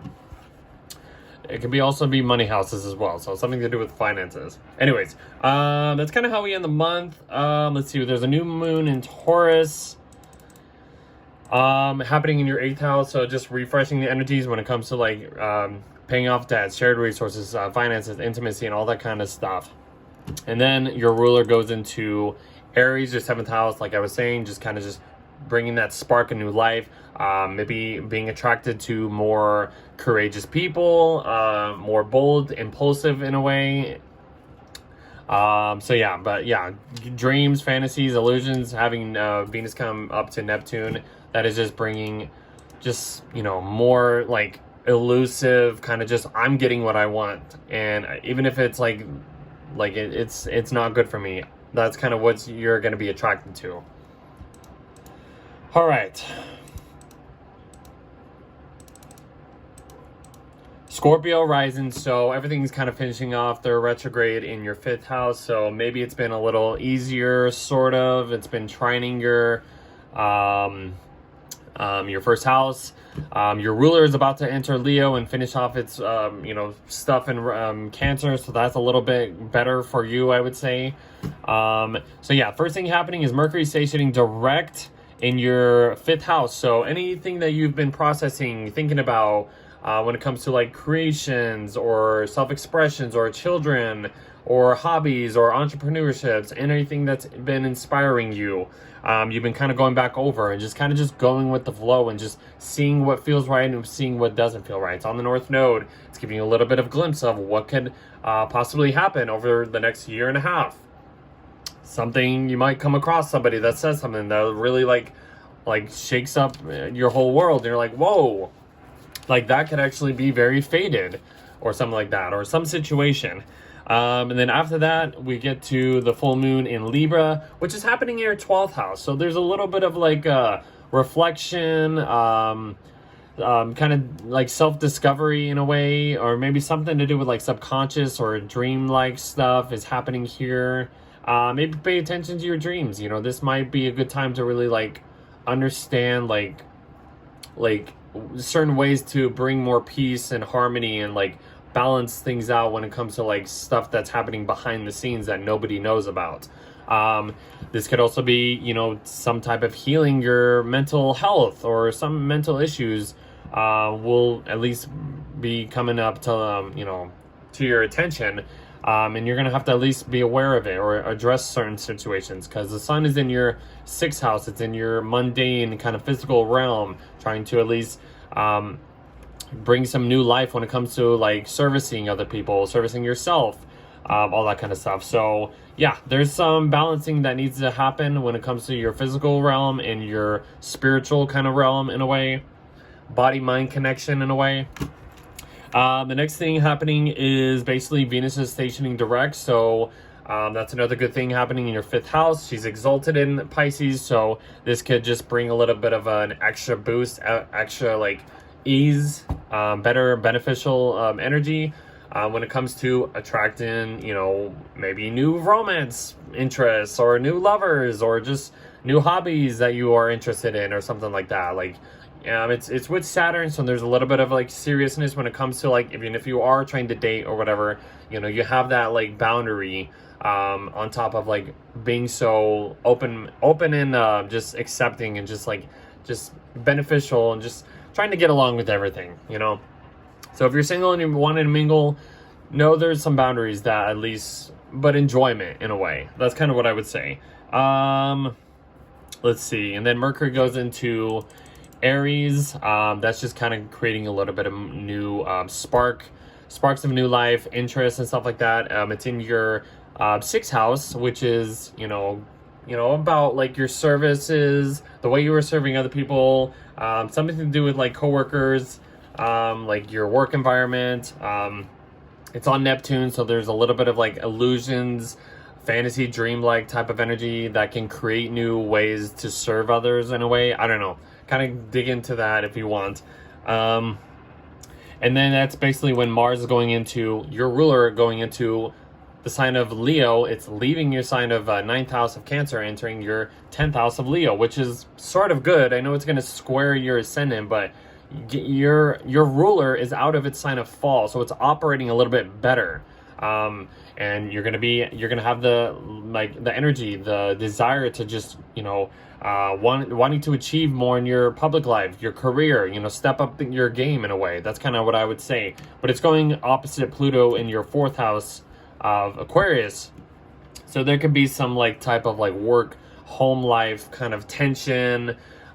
Maybe some power struggles with family, some drama or something like that. I don't know. That can get in the way. And then the sun goes into your 7th house, which kind of gets in the middle of this T-square happening here. Trying to bring some stability. This is in your 7th house. This is a focus on other people. So maybe like supporting other people could at least maybe help you feel a little better in a way. Or leaning towards others for just, I don't know, just support, leaning towards any new contracts could at least bring some, you know, release the tension in a way. I don't know. This could be a little annoying, but just take it easy. Maybe lean towards other people if you need to, like just to have that support. That's kind of how we end the month. And then we basically get the new moon happening in your 7th house, as well as which is just refreshing the energies when it comes to like supporting other people, just communicating with other people as well, contracts of what you want, just refreshing the energies in a way. And then Venus enters your sign of Aries, which is in your 6th house. So this kind of going and getting what you want, you know. It's at least bringing a little bit of you know, ease and harmony to a point in your work environment. But you know, you're gonna have these impulses to just like, you know, I guess do certain things or value certain ways of servicing just because you want it. I don't know. This can play out anyway.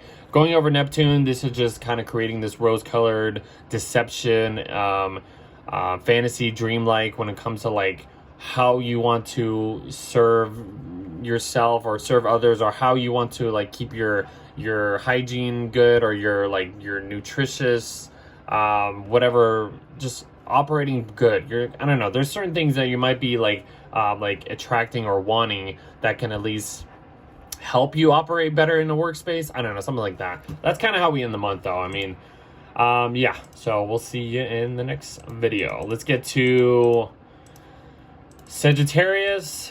All right, so Sag, I'm with you. I'm a Sag with you. Kind of start the month off with finishing stuff happening in our fourth house of Pisces. Anything that's been going on, maybe with family, home situations, private life. We're kind of finishing up all that stuff that we've been. There's been delays, and we've been having to review certain situations to create better situations when involving our home life, our private life, something like that. Mercury stations direct. Oh, whoops.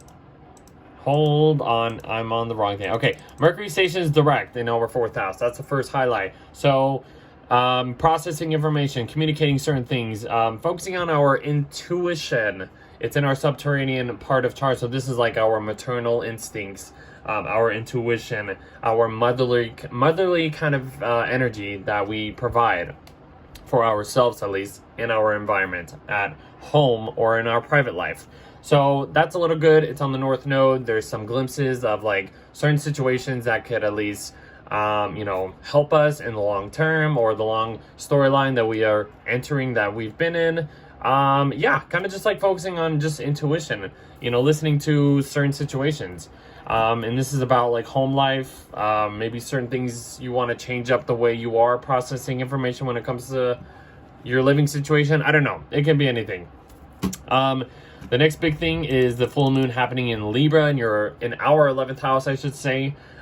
This is just kind of creating a little bit more peacefulness, harmony, ease when it comes to our audience or who we are connecting to when it comes to like public communities stuff or just friendships in general. The sun's in our 5th house. It's in Aries. It's in a fire sign, trying to at least give us the boost of energy to do more creative things, do more hobbies or like entrepreneurship stuff or whatever. And then having the moon over here, just kind of just reflecting all of that, just kind of, it's like the sun is giving us the performance of anything. And the moon over here in our 11th house is kind of just showing us our audience and our feedback on just certain things that we are maybe doing or whatever. That's kind of how it is. And then Venus stations direct in our 4th house. So that's cool. She's exalted, in Pisces. So this is at least a little better. Kind of with Saturn, bring a little bit more seriousness when it comes to, certain things in our home, how we need to, adjust the delays that we have been kind of going through and stuff like that, being a little bit more serious and just, I don't know, just kind of like just, renovating a better perspective, I guess, when we want in our home life or our private life as well. So things will start to get better afterwards.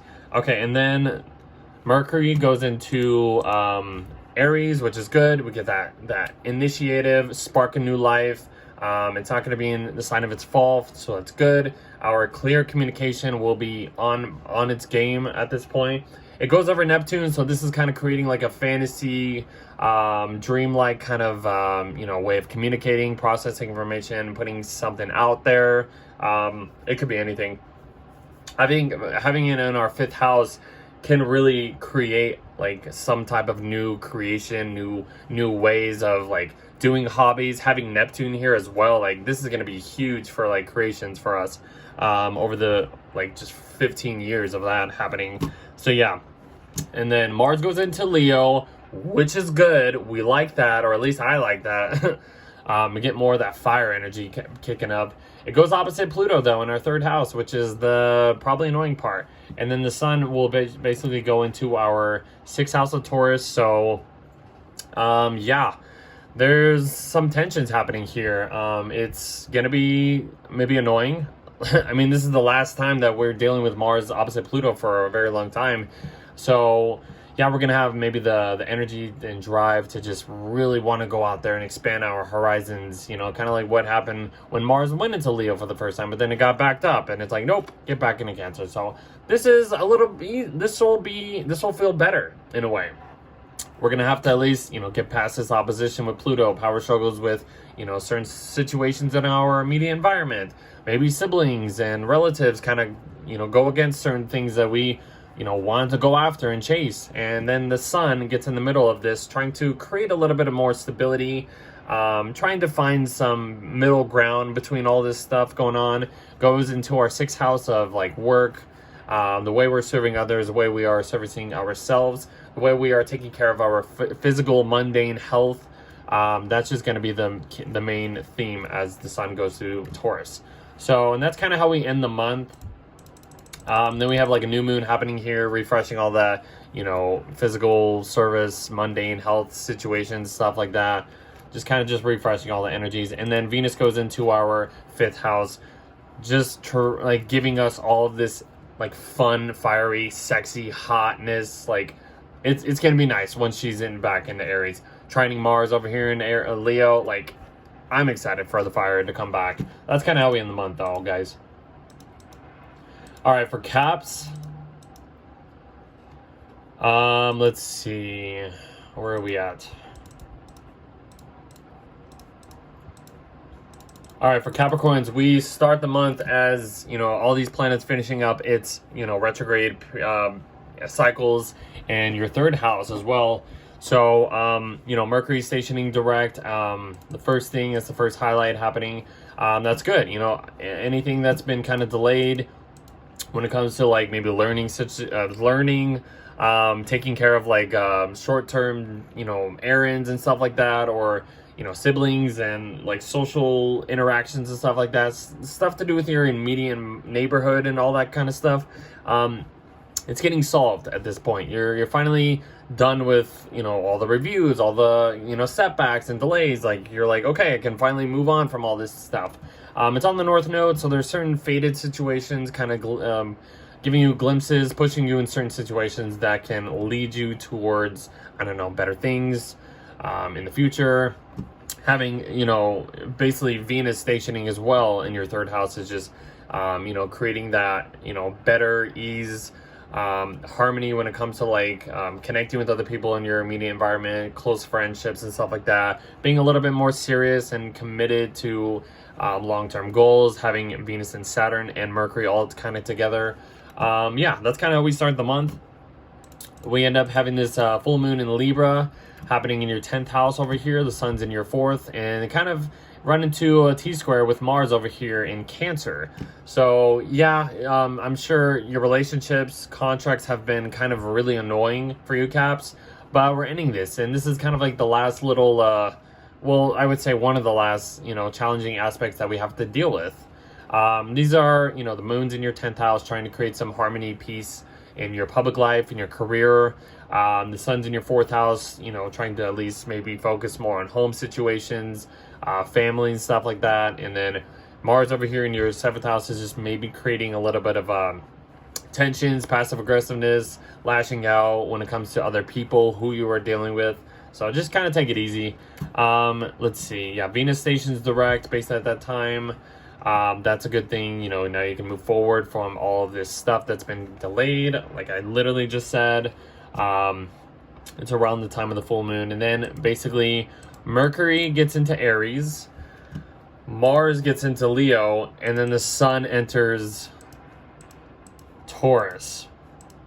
Okay, so Mercury going into Aries, quick thinking, you're processing information like on point. You're on your game when Mercury's back in Aries. It goes over Neptune, so there's deceptive, illusions, fantasy, dreamlike type of energy when it comes to like home life or family or dealing with drama or whatever. There's like sparks of new life happening that you're initiating mentally. And you're, I don't know, maybe getting lost in the sauce or just getting a little bit more creative in the way you are thinking. That creates more of a dreamlike kind of energy. I don't know. This is going to be interesting, though. Mars going into your 8th house of Leo. I mean, that should feel a little better now that Mars is not opposite your sign anymore. But yeah, Mars going into Leo, just, getting a little bit more energy, amped up. And it's in Leo. It's in a bold sign. It's in your 8th house. So this could be really having the desire to chase certain things when it comes to paying off debts, getting like inheritance of any kind. Maybe getting a little freaky if you're with somebody. getting that psychological, intimate, deep connections with somebody that can lead to certain situations. But it goes opposite Pluto in your second house. So this is like feedback. Maybe other people want, certain things for you to do, and you're like, don't mess with like my resources, don't mess with my finances, don't mess with what I am valuing. I don't know. That's kind of like what I would say, because these are money houses. This is your money versus other people's money. So that's kind of like the tension here. The sun goes into your fifth house of Taurus. At least that's kind of good for the most part for you, Capricorns. Bringing the earth energy back, but this tension here is not the best thing ever. And then the sun kind of gets in the middle of this little tension, whatever. Just try to take it easy. Try to find some middle ground, basically. Stabilize yourself as much as you can. Ground yourself. Be a little bit more creative if you have to in any situation when it comes to like money. The fifth house can represent a little bit of money, like entrepreneurship and stuff like that. But yeah, so after that, that's kind of when we get towards the end of the month. We get a new moon happening in your fifth house, refreshing all the energies when it comes to like, creativeness, children, hobbies, inspiration, all that kind of stuff. And then Venus goes into Aries, and that's kind of how we end the month. We get into May at that point.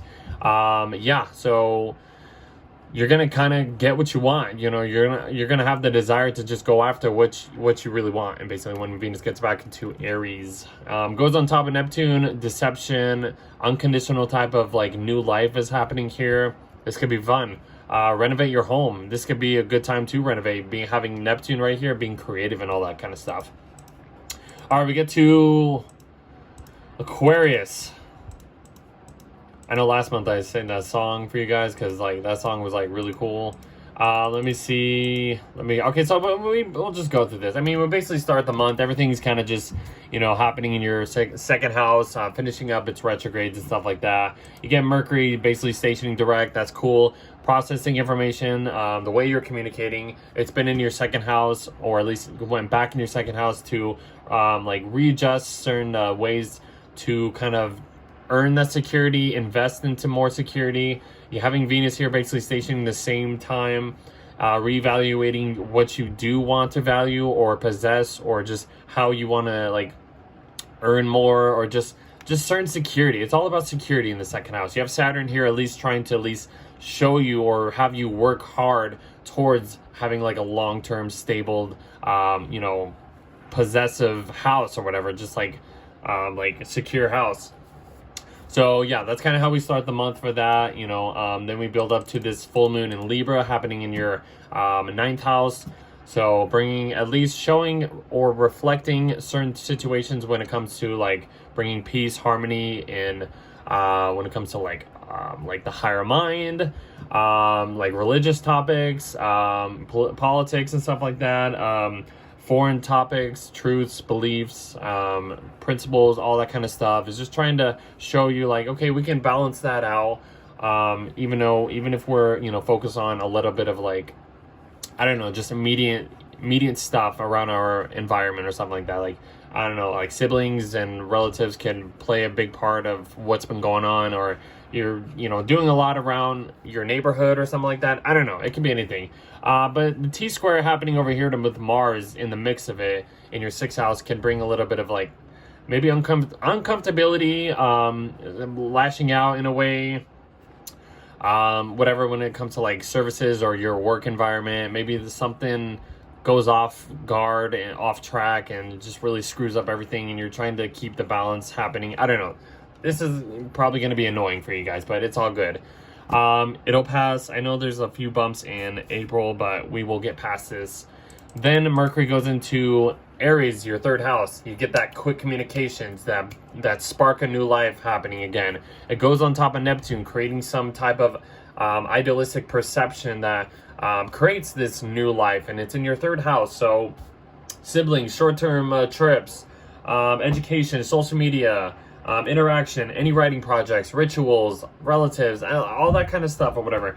The third house is many things, but it's really focused on your immediate environment. So maybe connecting with new people, or creating new life or new information with other people, or something that can boost, I don't know, some type of new life or whatever. I don't know. I feel like I'm like going, I hope that makes sense. There's a lot. Okay. Not the biggest thing. I mean, it's nice. I mean, Mercury's out of Pisces, so that's a good thing. I mean, that's one good thing about that. After that, what is it? Okay, so Venus is stationing direct too. I think I totally missed that too. So I mean, Venus is stationing direct, like I literally mentioned. Just understanding better like harmony, understanding what you want to attract when it comes to just like having a secure financial system, just anything that you need to provide like a certain just stable lifestyle, basically, whatever what you want. Anyways, okay, I feel like that did not make any sense, but whatever. I think it'll be okay. Like the way you are providing, just wanting security and desiring investments and stuff like that, like a more wealthy type, that's just gonna help you as Venus stations direct. I hope that makes sense.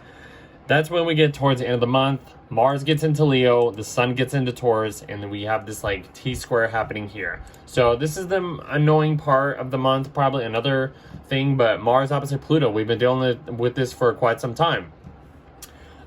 This is in your 7th house, though. The Mars is in your 7th house of Leo. So maybe other people are creating a little bit of confrontations, and you have Pluto in your 1st house, which is really like deepening your psychological awareness of who you are.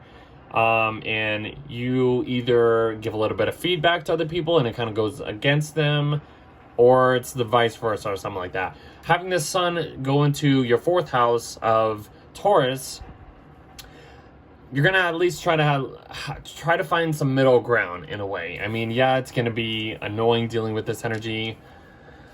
Excuse me. And then having the Sun going into Taurus at least is, trying to keep things calm. It's in your 4th house, so trying to keep things peaceful in your work environment, not work environment, your private life, your home life, your property and stuff like that. But like I said, there's like, if you're living with other people, this could create some annoying situations happening. But like I said, try to find as middle ground and keep the peace as much as possible, because it probably won't be that easy during this time. And then we get to the end of the month, new moon in Taurus, refreshing the energies, and then basically Venus goes into your, where is it at? Hold on. 3rd house, on to Neptune, bringing more of a desire, like a really like, I want what I want, and you're going to get what you want.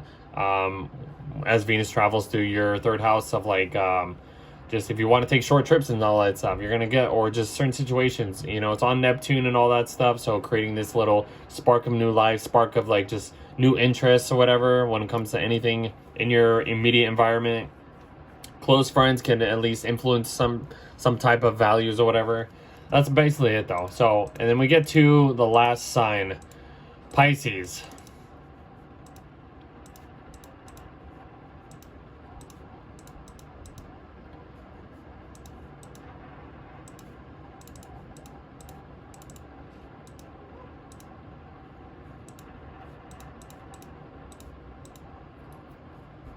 Okay, so as we get to Pisces rising, all this stuff is just finishing off, and it's in your 1st house here of Pisces. Mercury stations direct, basically the first highlight. So yeah, I mean, it's in your 1st house. This is how you are presenting yourself, processing information. You have a more like kind of go with the flow, kind of spiritual kind of vibe of how you're connecting, or just intuition. Intuitive vibes, or just energies of how you're expressing or what you want to express, because you've been going back and forth over this stuff for the past month or so. So we're kind of done with this. Venus is basically doing the same thing. You have all this stuff in your 1st house, like really basically putting the spotlight onto you, but adjusting to better situations of how you want to present yourself. Okay, Pisces. The next big thing is this full moon happening in Libra. Oh man, this is annoying. Okay, so full moon happening in Libra. This is just, peak month, middle part of the month, coming to light. This is in your 8th house of like shared resources, deep intimacy, with connections with other people, all that kind of fun stuff. Bringing a little bit of harmony and at least trying to bring some balance and harmony and ease when it comes to, other people's resources, basically, because the Sun's in your 2nd house, trying to bring some more security, just trying to, invest more, build your savings, just, just feel comfortable, or at least trying to bring a new life into your secure, like any values that you want to secure. What's holding, what you need, basically. I hope that makes sense. I know I've been like kind of all over the place in this video, but anyways, it's in a T-square with Mars over here, so it's kind of a bringing a little bit of tension, maybe passive aggressiveness when it comes to like creations, hobbies, inspiration. I don't know. This can be anything, but just kind of watch out for certain situations.